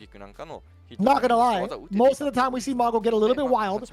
The throw strike game, not too big of a deal from Yamaguchi's end. However, on the receiving end from Yamaguchi, 1 out of 6. Dear God. That's a lot of throws to really consider. But the anti-airs and the EX reversals, 100% on point from Yamaguchi. He had the right ideas for the most part. He even got a W against one of Mago's jump-ins in terms of the rounds. It just was not enough. That's one of the matchups I do want to watch thoroughly again. I kind of want to see what it was about Mago's game style that took down Yamaguchi. Who's going to be next against Fujimura? It's going to be Mizuha Okay, so we're not going to get the full run backs. Let's see what Hamiko actually had to say about this one. So Hamiko had banked on Mizuha's Cody going up against either Fujimura or Yamaguchi. ですけど、水原に恨みはないんですけど、うるせえやつがね、2人いるから、果たしていただきます。 Yeah, okay. I wanted to hear I just wanted to hear a little bit of the words there from Fudo.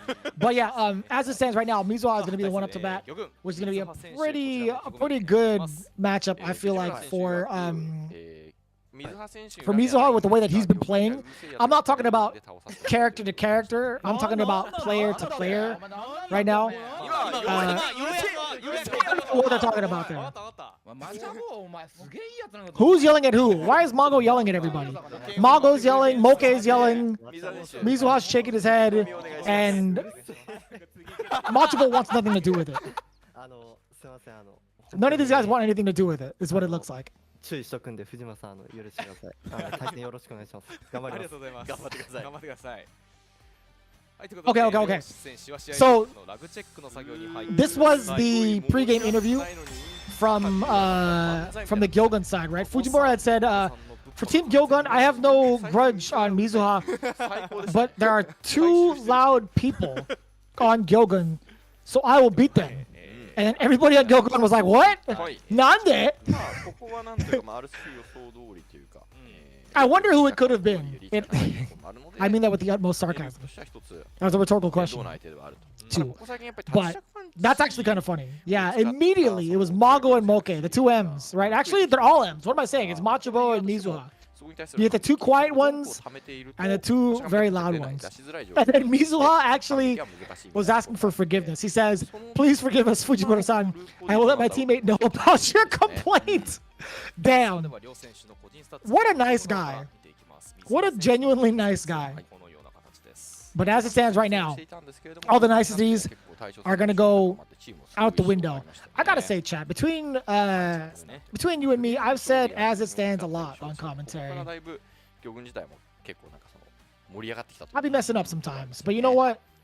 It is what it is. I'm going to watch this recap and be like, damn, man, what am I doing? But looking at the win record thus far, Mizuha does have the win record over Fujimura. But with the current stats, Mizuha has played one game more than Fujimura. Right? Fujimura being 2 out of 7, he has 20 points.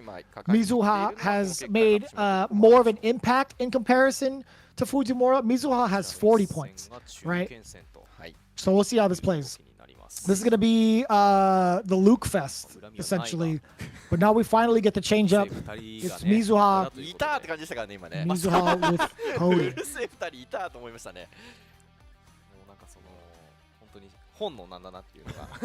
The last time we saw Mizuha play against this team, it was against Momochi's Cody. We saw it in the mirror match. That was a straight up blowout. That was 0-3 favorite in Momochi's favor for Shonobiism Gaming. But with the current record that Mizuha has thus far for Team Gyogun, right? He had to face off. He had some really bad straws for the last couple of weeks. They were on the away side, right? With week 9, he had to face off against Tori Meshi. In week 8, being on the home squad, he actually got a significant W against Team Ikuza. Even in week 7, he had a pretty good one. He had a W against Akira's Kami. That one was pretty wild. And then after that, in week 6, or prior to that, week 6, he got a W against Bulgaria. So it seems as if maybe Luke might be... Who would have guessed it? Luke might just be the problem specifically for Mizuha. I mean, he lost to Guile too. Who would have thunk it? Right? Who would have thunk it?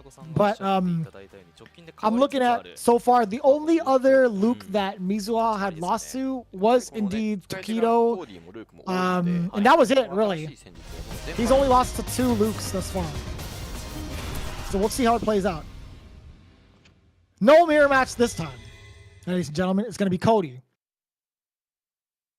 They both might be in Metro City, but they are definitely different characters, okay? Don't be fooled. Here we go. Game number 2 with the implications. Again, Gyogun Needs as many points as possible. If they get a 40-game point blowout against Shinobi's Gaming, they skyrocket to second. So we'll see if that comes to fruition. They're currently hanging in there. I think at 6th place because of the recent game of V6 Plus FAV Gaming. Dash up not checked. Do see a trade-off after the standing jab. Oh, that's gonna be a big punish. I love that. It's all Fujimura. Oh, that's a punish. Or actually not a punish, but my God, was that a punish? That was -5 on block, right? So activation, no, more than enough. Yeah, we still get the rock smasher afterwards. That's unfortunate. I thought there would be a bigger momentum shift for Mizuha, but man, what a call out. Very well done from Fujimura. There we go, standing light kick buffer, EX zonk, and it was charged up too. Speaking of light kick buffers, I love the counter hit conversion. EX uppercut, Fujimura feeling real risky, but it pays off. Plenty of dividends in that investment. We got the heavy impact getting the crush counter. There's the activation. Are we gonna see? No, we're not gonna see the rock smasher after that target combo.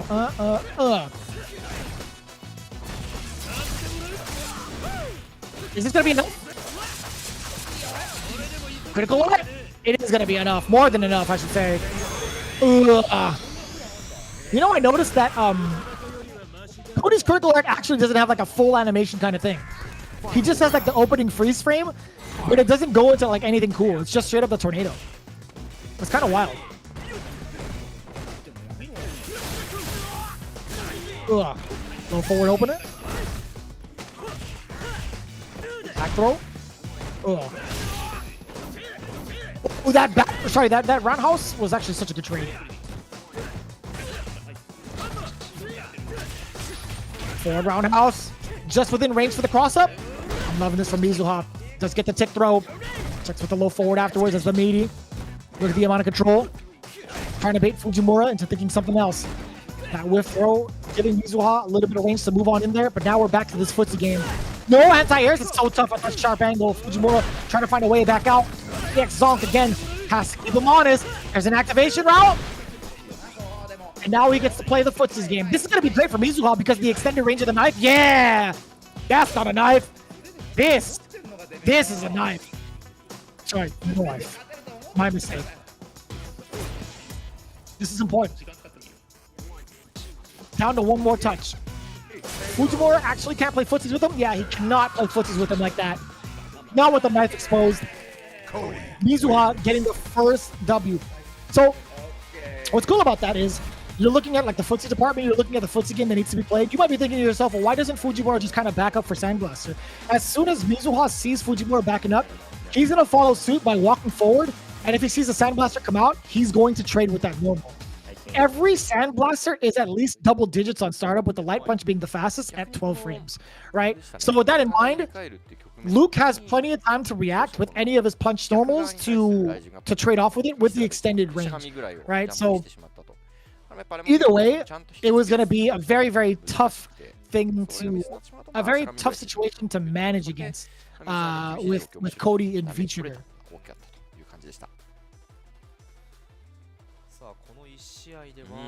But I do have a question for everybody in the chat that's tuning in. We talk about Luke in a certain light, right? How do players feel about Dawson? I feel like the more casual audiences have a different feeling about Luke, but some of the pro players have a sort of feeling about Dawson more than they do Luke. You know what I mean? It's a whole different wave.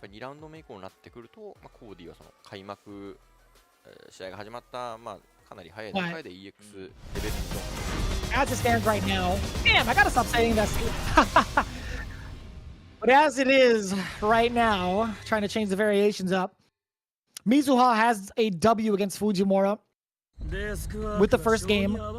If Gyogun takes his W, they are poised to, or they're in the running to get a 40-point ball game. Really depends how this. I think Mizuha's adaptation has been very much so on point against Fujimura, but we'll see how it is this time around. Yes, I love the standing light kick to stuff out a medium kick from Fujimura. Very well played. Fujimura not making the famous hit twice. Good. Finding the monk. You have got to be kidding me. This man punished the sway with a back roundhouse. That was disgusting.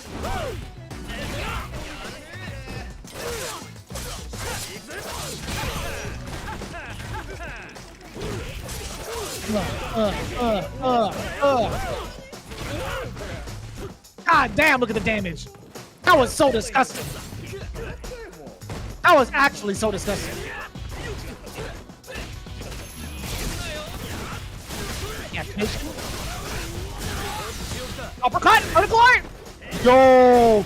Okay. Okay. Say what you will. Say what you will about Luke. That combo was actually OD. That was the most Fujimura-esque combo I've seen. That was mad OD. That was something else. I genuinely almost choked trying to talk about that combo. Oh my god. Anyways, the amount of damage output was insane, but like that sequence is ridiculous. That's hard to do, man.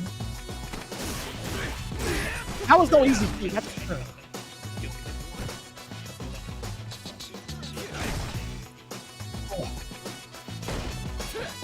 So we see again more trying to find the balance between offense and defense. It gets flipped with that roundhouse.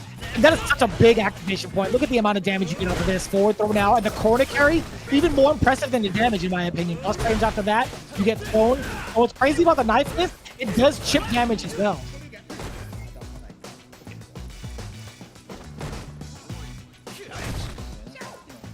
One touch away, Mizuha again does have a commanding life off of like a sequence and a half, really. Useful to do about this as Fujimura does get the charge up. If he gets one low forward, if he gets a confirm whilst in the corner, I think he can do it. I think he can do it. If he gets a big crush counter that leads into an EX flash knuckle combo, I think he might have it. But low forward is going to be the big opener, and Mizuha knows it. He's not going to get it. Yeah, he's not going to let him have it for free. Crouching jab to stuff out any walk attempts from Fujimura. Now putting himself at match point. It's going to be a battle of the meter. Whoever strikes first is going to strike pretty hard. Okay. I lied to you all. Mizuha, despite striking first, he went for an opportunity to steal turns or at least initiate a frame trap off of the EX knuckle charged up to Fujimura now. There we go. Crouching medium punch buffer. Neutral jump, safe jump, forward throw. Goes to stun. One more throw will do it. The interruption against the walk up from Fujimura.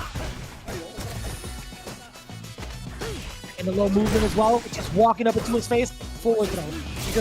Look at how far he goes with that forward throw. That's going to be more than enough. Uppercut, particular, you already know it. Fujimura, the conversions, the damage in your face, all tied up. Fujimura not going down without a fight.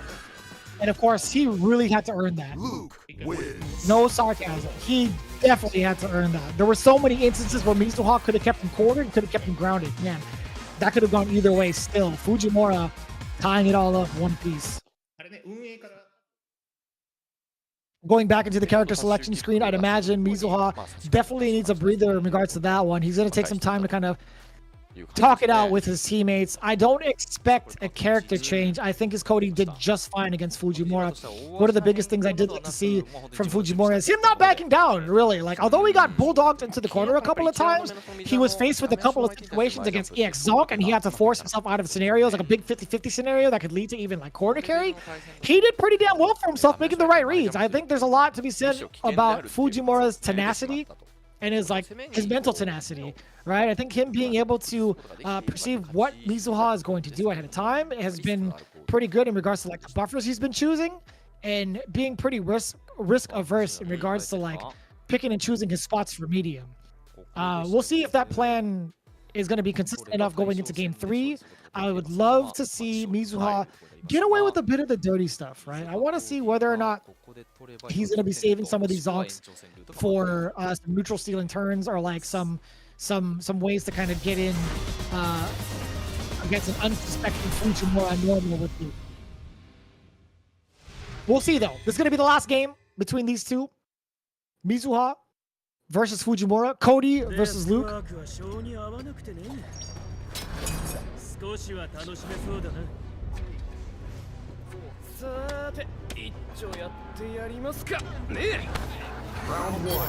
Gonna be it right here.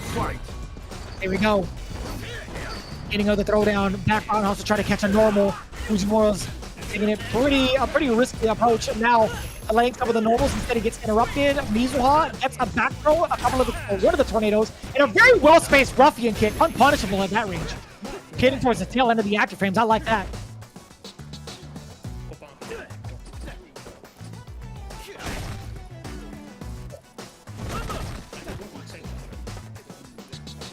Got the forward heavy kick coming in from Mizuha to kind of see whether or not Fujimura would commit to a low, medium, or any sort of medium pace normal. And I love that. Yeah, getting out of there for free is a pretty big deal.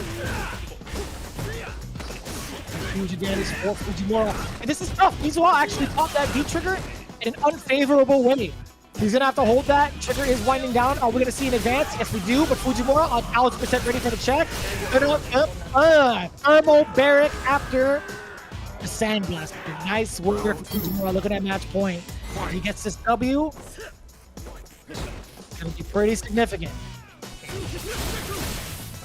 Ooh. Yeah, plus range up the EX hump. For a frame trap, 2 top over, double layered. No anti-air for the Mizuha. Brings it again, checking the movement, counter hit. We see Fujimura trying to scramble for it. Tornado. Reassessing the situation. Mizuha looking for the medium kick spacing. He's thrown it up there a couple of times. Speaking of medium kicks, we see one from Fujimura. Is that going to be an activation route? If he finds the hit, best believe he's going to go for it. That's way past the sandblasting. You can't do that. He's shown that hand off a couple of times, and Mizuha has had the answer with that V skill too.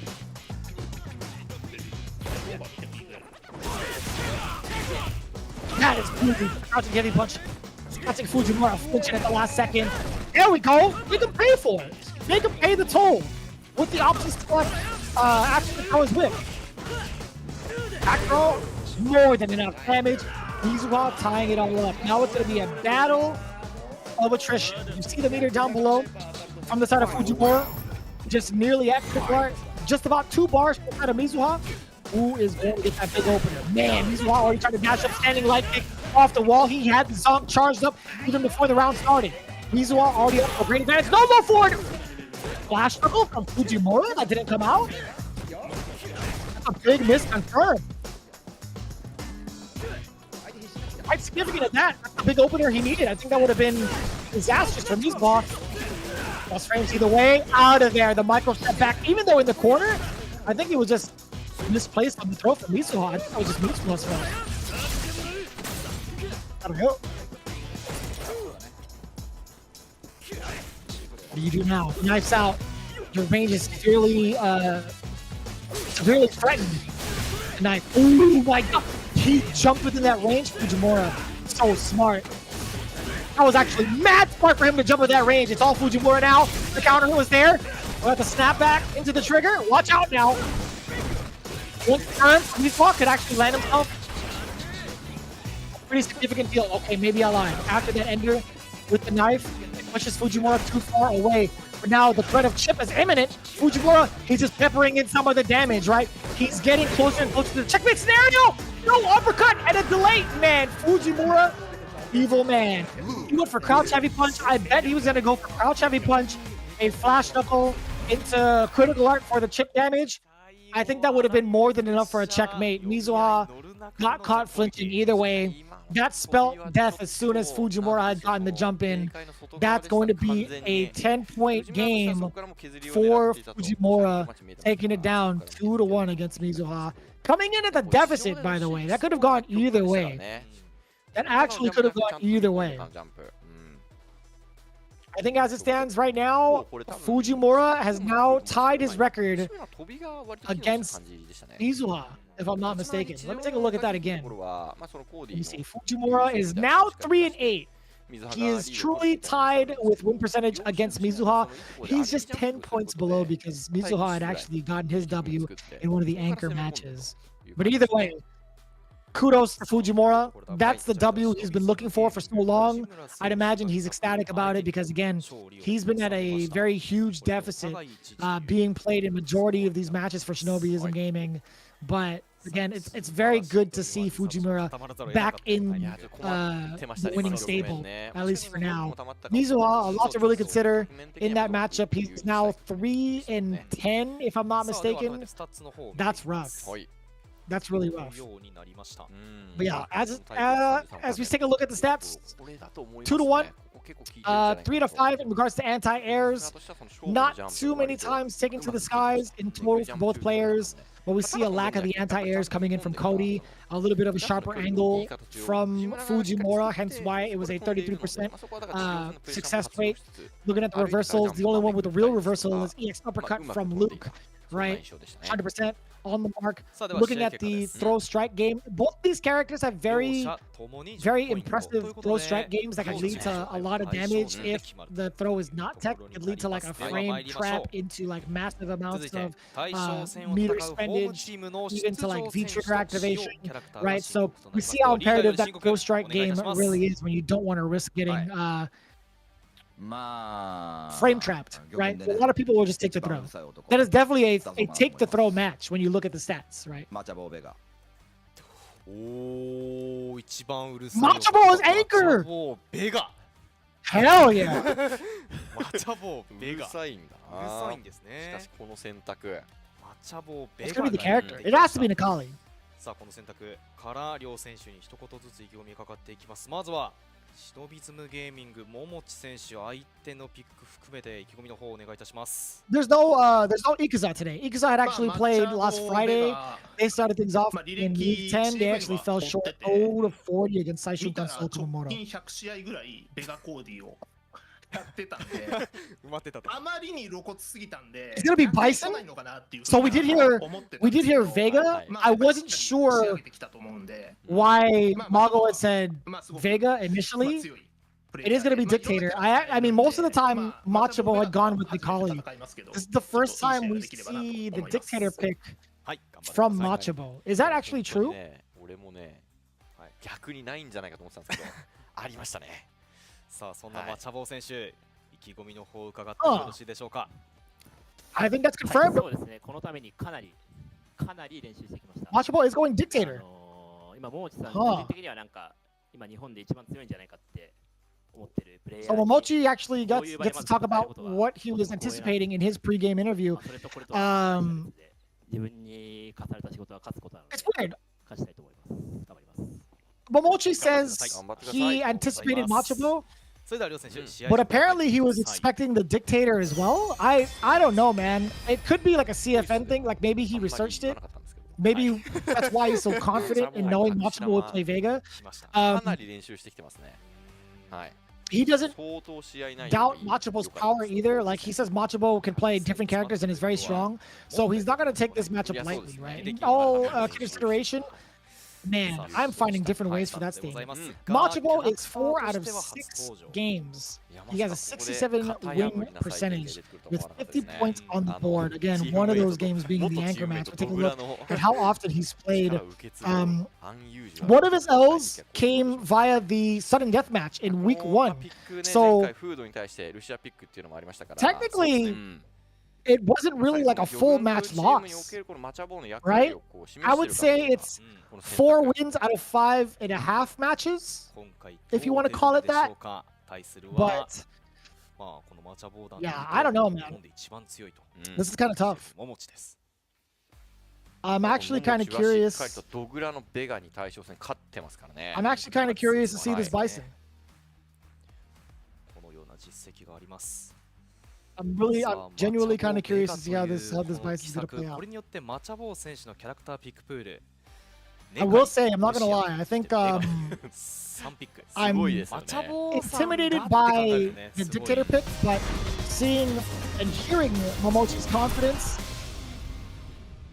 I feel like it's not going to be the winning strategy. I think Machabo could potentially get a game out of this, but in the end, we might see a switch.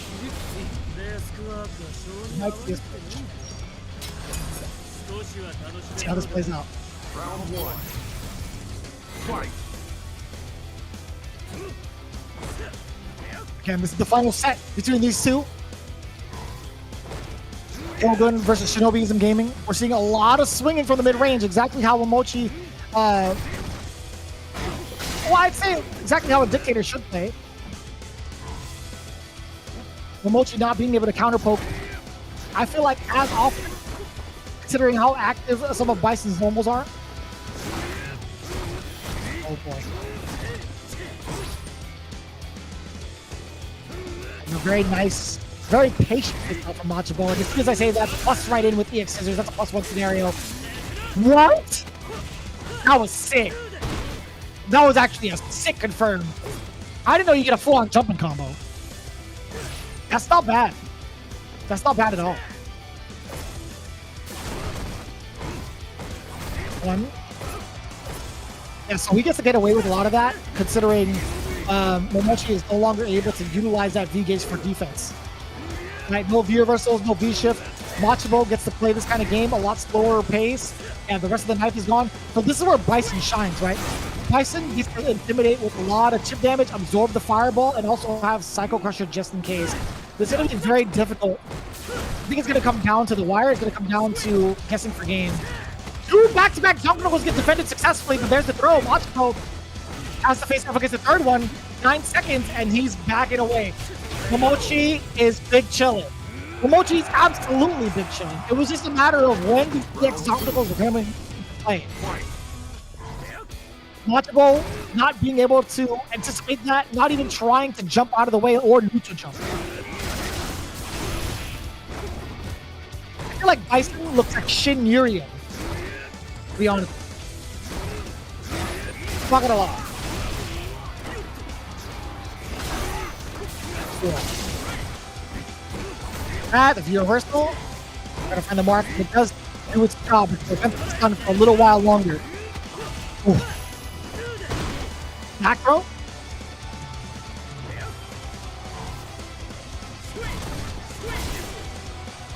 A couple of his tornadoes. 2 times over. Just to kind of occupy that space, right? I think Momochi is in full control with the 2 EX Zonk Knuckles, despite being at the deficit. I think the more he plays the time, the more of an advantage he'll have. I expect an EX Zonk Knuckle into throw 2 times over. We'll see if Machabo has an answer for that! EX Scissor Kick. Nice and easy. Machabo playing it super patient. 35 seconds left to go. Totally understands what the game plan is against Momochi. I think he's been doing his homework too. I think there's been a lot of instances where Momochi has brought it down to time over, and he's also willing to play that game. Look at this, the standing jab checks just in case. He's looking for those EX Zonk Knuckles from that space. Look at that, he's so cautious, right? He's occupying a lot of the space outside his Zonk, knowing full well he has a full stick of butter. Back away, back away. There it is. Now you're stuck. A big interruption, standing light kick. I love that. 3-framer coming into play. Machabo, no way with the side switch. Extra layers on the mix. Oh boy. With a 3-layer dip. I don't think we have much at the air. What side is he on? What a tech. That could have been command grab. Very good guess there from Momochi. Yeah, saw not off the wall. It wasn't charged. Plus frames, forward throw.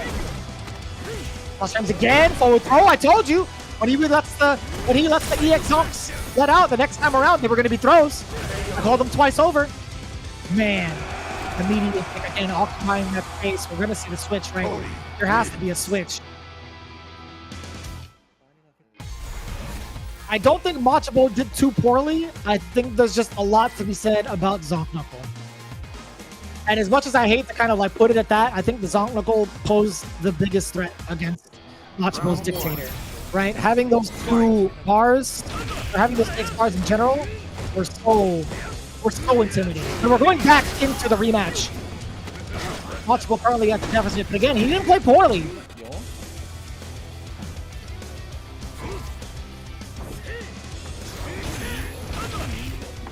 That was a giant guess. That was unfortunate. What was that? Oh no. Sloppy play from both ends. Momochi with a couple of drops and punishes, and then Machibo with the same thing. Ran into the buffered stand heavy punch. Momochi now in trouble. Using the Psycho Implant. Second bomb. Ready to detonate. Plus frames after that. The important tech of a lifetime. Plus frames after that. Another important tech. Plus frames. You can't tech it 3 times. I dare you. Machibo again. Daring Momochi to move. Look at how precautious he is with the standing heavy. Standing like. Nice work. This is getting Momochi moving forward. We don't really get to see the fire blow play that often from Momochi, and just trying to gain ground and just ran into the buffer and heavy punch. Jumped out house. Pretty much kept Machibo trying to move forward as well. The sway getting himself out of that block string. Very, very smart. That block string not real. The reversal out of there, I totally get it. Activation off of the sweep, make it safe, but more importantly, a very good route to now force the corner. No implant here. He was looking for it with Fuchin music, trying to get a throw bait. No sir, we get a punish from the side of Momochi. Machibo thinking he was going to be safe because he has trigger 2. He could frame trap on this type of pressure. He thought Momochi was going to respect it, but there is a certain timing where you can get that punish either way. You can deal with the knuckle. What are you going to do about the other one? There's the throw. It is tech Machibo out of there. Yes, sir. Look at how much space you gain after that. Momochi does have the life, so he's going to be hanging back. Up until that point, forward throw hits the, forward dash into back throw.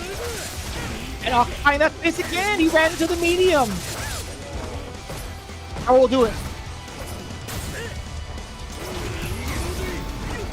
Oh, he's got him. Command grab? No. He thought Momochi was going to tech again. The command grab would have worked. 13 seconds on the clock. You got to do it this time, right? Back to back, stack to back. What's an axe to a knife? No. No command grab in sight. It does get with punish this time. Momochi, good intuition and good anticipation in general to get that jump as a counter against Machibo. Firing off with a medium kick. Not afraid. That knuckle was charged up forever ago. Forward throw. What do you do about this? Momochi in full control. The jump in. You can't stop it. Not able to go anti-air. There you go. Air to air. The jump back jab. Machibo does have control of the corner. We see the jumps. The jump attempts from Momochi, anticipating any forward movement normal from Machibo. Swinging away, and I love the counter poke play here from Momochi. Standing medium kick. Crush counter roundhouse this time. Send the combo up to the forward roundhouse. Sway, forward throw now. Plus frames, the rear reversal is going to be so important now. Machibo doesn't have the comeback factor. The V-trigger no longer on deck. He has nothing but defense.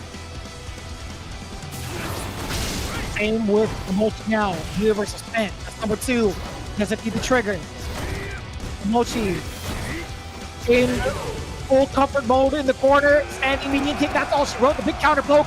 2 games straight. Will we see the switch now? Is it too little too late though? That's the problem. Momochi, again, playing with that life lead. Very, very patient. Knowing full well when the counter poke scenarios will come. Knowing exactly when the throws will come as well. This is going to be a full Machibo Dictator match. The power of Shadow Lewis possessed this man. What do you do now? What are you supposed to do? Down forward cycle axe now. No, that's tough.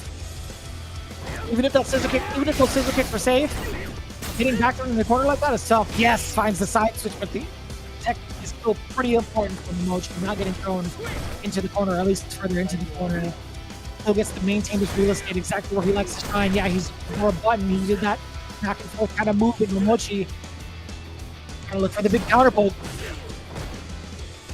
There it is. Swinging away with medium kick.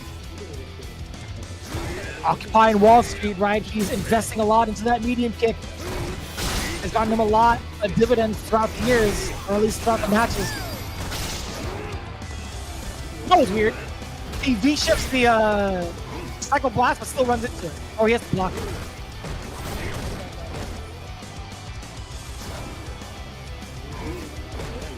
Momochi is totally content with fighting out to this corner. Machibo has not been able to do the Bison things he wants to do. He has not been able to establish any gray life deficit. He hasn't been able to face down. Well, that's the first chase down he gets. He hasn't been able to frame trap Momochi successfully just yet. But the throws have been very successful in this round on the board, getting a W, or at least getting a round, even with 12 seconds left on the clock.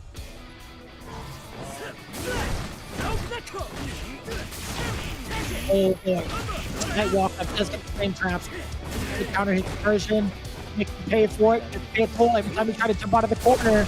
The option select very much for live from Momochi, plus frames after that. Not too bad of a frame trap, I would say.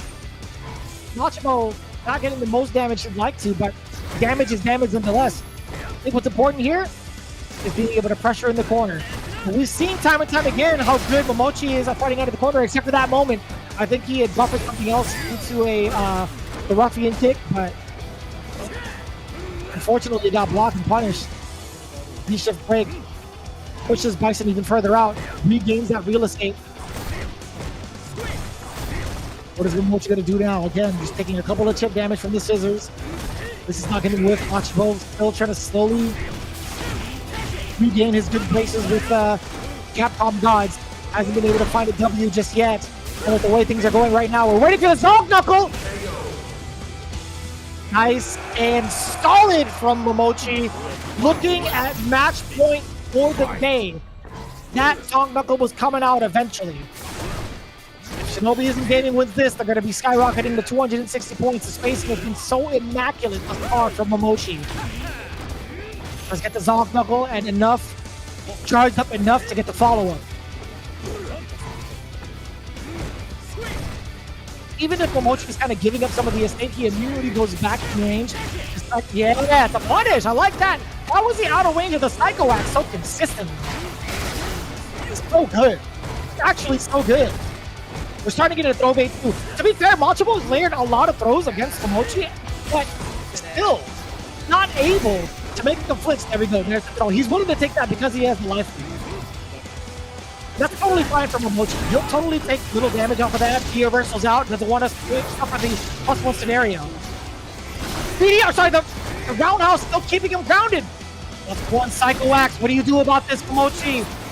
Chip damage is there. Machibo lets off the gas just a little bit, but now he's in the corner. Activation route. He knew the V-reversal was coming. That's so smart. He activated after the first hit of the Zonk Knuckle, knowing full well the V-reversal was coming. Now he gets the frame trap, and now he gets the throw. Momochi, full conversion. The knife hits the spot after two raised out crouching mediums. That is the game. 3-0. Momochi with an impressive sequence towards the end. That was super sick. I don't think you guys understand. That was so smart from Momochi. He called out Machibo's V-reversal. He called out the V-reversal.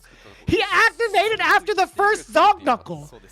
This guy is a bona fide genius. This guy's a bona fide genius. Man, that was the best read that I've seen against a V-reversal that I've like thus far. I couldn't tell if that was EX Zonk level 2 or level 1, but I'll tell you what, man. Activating into a V-trigger 1 on block? Let me tell you what it is, by the way. It's +18. It's +18. My man could have dashed up if he wanted to. He definitely could have dashed up if he wanted to. He'll be -2. Okay, so maybe. No, wait. So 18. Yeah, he's actually +1 if he dashes. Sorry, why did I say -2? I'm thinking about Luke stuff. But yeah, Cody activating off of Zoc Knuckle into V trigger leaves him at +18. Cody's dash is 17 frames. That's messed up. There's so many different frame traps that Momochi could have chosen. Pretty impressive, I will say. Momochi pulling it out for Shinobiism Gaming, another 30 points. These guys are looking unstoppable, and they also repeat history against Gyogun. My God.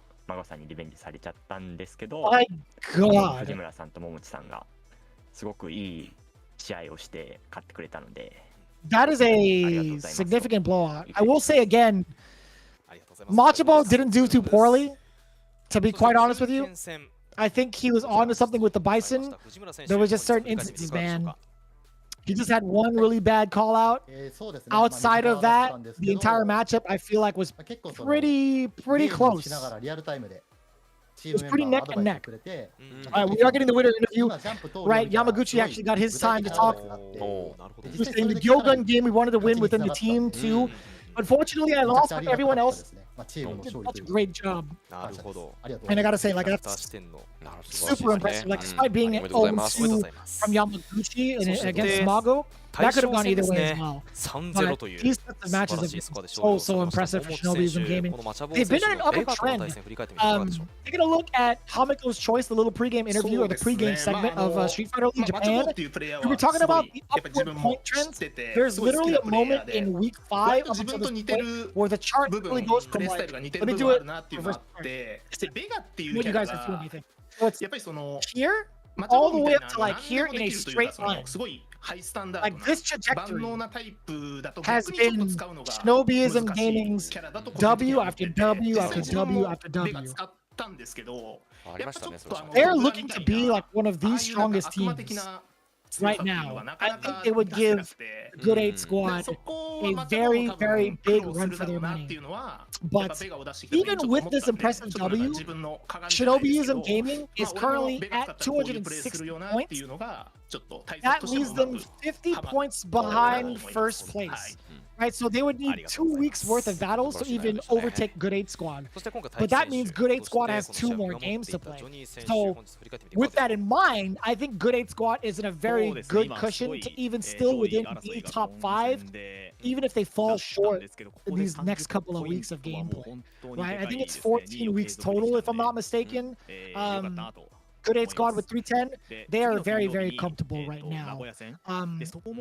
With the 3-way tie that was earlier between Shinobiism Gaming, Nagoya Oja Bodystar Milodom, and Saishu Kansol Kumamoto, it has changed up significantly, right? Looking at Nagoya Oja Bodystar right now, like, I was expecting them to at least get a couple of W's on the board to shake things up, but they remain in the same position, tied for 3rd against Saishun Kansol Kumamoto. So we might see an overturn in the next week's battles, which is pretty exciting because I still can't tell who's going to end up in what seeding. But one thing's for sure, we are getting very close to those playoff implications where the bottom 2 teams or the bottom 3 teams might not be able to make it. The only ones really trailing behind significantly is not the V6 squad, right? I think right now it is the Kabofon Detonation squad and the Hiroshima Team Ikusa squad. Hiroshima Team Ikusa, I think it's safe to say they might be out of the running. The most they can get if they get 40 points for the last 4 weeks is 225 points.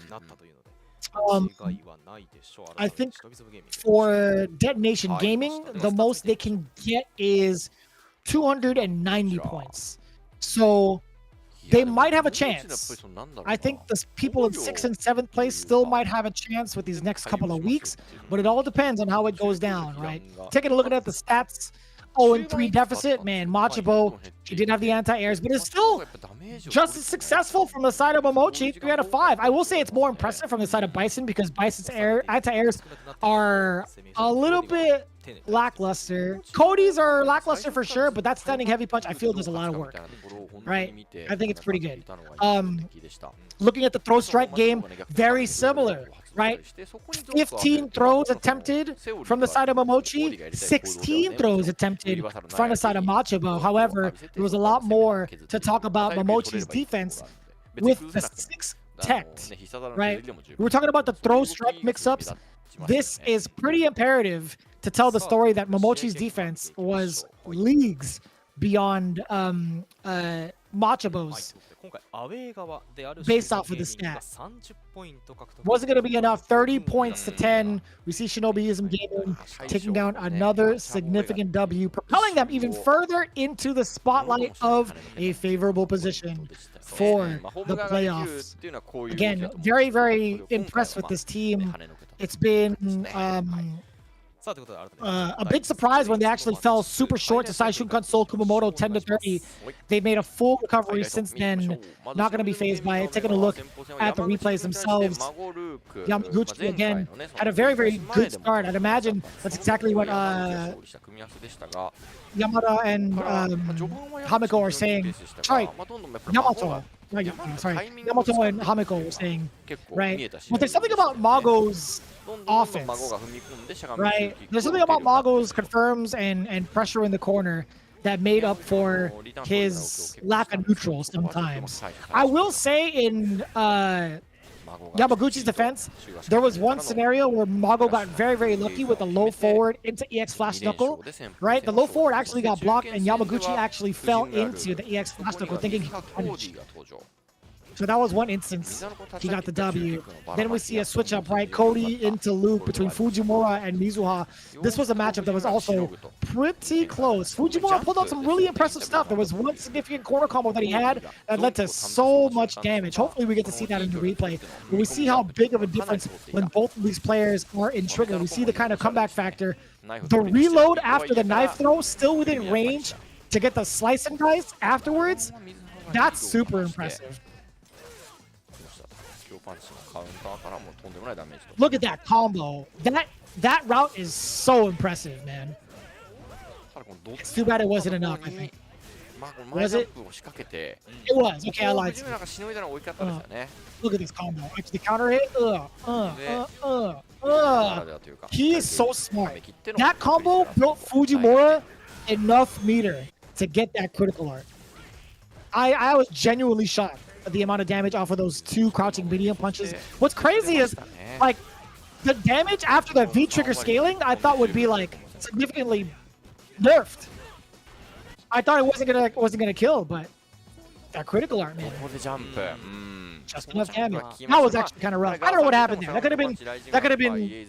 Oh no, that was actually critical art. Sorry, that was actually critical art chip territory. And this was the most patient game ever, to be honest with you. This was the longest set I've experienced thus far. It felt that way, at least. We were the hyperbolic time chamber. Man, the Machabo patience and Momochi's patience as well, from both ends, really, were super impressive. But Momochi held on the longest, right? I think what had happened was that right there, EX Knuckle. I don't think there's a lot of moments where Machabo had held on to the meter towards the end as much as Momochi did, right? He kind of acted second towards the later end of these moments, these critical moments. But speaking of critical moments, that frame trap, I was hoping they showed off the reversal bait, right? If they had shown off the EX Knuckle activation for the reversal bait, that would have been so godlike. But anyways, we did have the post-game interviews from Momochi. He actually had said this earlier.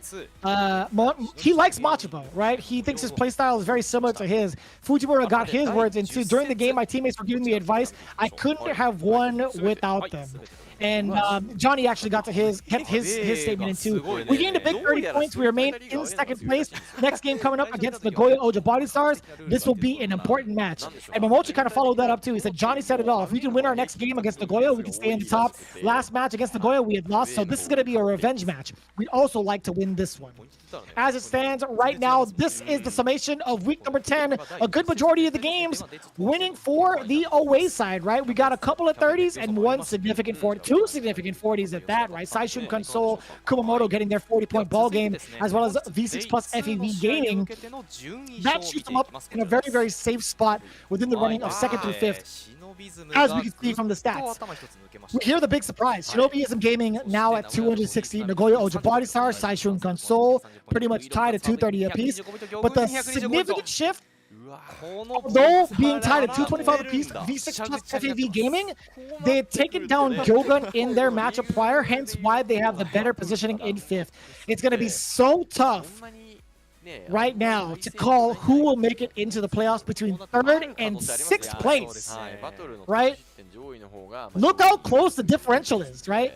All of these guys, we're going into a brand new week of Street Fighter League, and it's going to be so tough to call with a 5-point differential. The only people that are currently in a somewhat comfortable position is Shinobiism Gaming and Good 8 Squad. Looking at down below, though, Camouflage Nation, if they manage to score a 40-point ball game the last 4 weeks and decimate the competition, they could make it. They could make it into the playoff spot. But that is such a hard, difficult, arduous task, if you ask me, because of the fact that these guys are so good at what they do. I think right now, Camouflage Nation has a lot to think about. Hiroshima Team Iguza, I will say, I can safely say they could be out of the running. It depends on V6 plus FAV Gaming and Gyogun. If those two teams in 56 and 56 score absolutely no points, and if Hiroshima Team Iguza manages to take them down as well, they could nab 5th place potentially. So I can't call them out just yet. That was my mistake. We'll see. We'll see how that plays out. We see the current trajectory from the teams thus far and how their points have played out. Hiroshima Team Iguza, they had a pretty decent start, starting things off in 4th place the first week, but have slowly started to dwindle down little by little. They're not exactly out of the woods just yet. We get to see the progression of the teams. When you look at Good 8 Squad, they started down below because they lost that pre-tournament, pre-league tournament, right? But that lead didn't last for too long against Nagoya Oja. So they're currently sitting at the top of the charts in a very commanding position. Right? It'll take 2 weeks for Shinobi man, the matchup, right? This week or next week, I should say, week 11, Shinobiism Gaming going up against the Nagoya Oja Body Star, and then Good 8 Squad versus V6 plus FAV Gaming. Playoff points are on the line. With fewer weeks left to go, we're just around the corner from playoff time. Again, just a few more weeks. I think 3 more weeks, like going into it. But there's so much to really consider for these teams. It's going to be so cool to refresh in this next week of Street Fighter League. Really much looking forward to how this is going to play out. I think, again, Good 8 Squad and Shinobi's Gaming teams to look at, considering their first and second. It's going to be a big scramble through. This is my time. I do want to thank you guys all for coming through at this hour of the day, wherever you may be, that have been enjoying Street Fighter pretty much all weekend long, as well as today on Monday with Street Fighter League Europe, as well as what's going on today. I truly, truly appreciate you guys.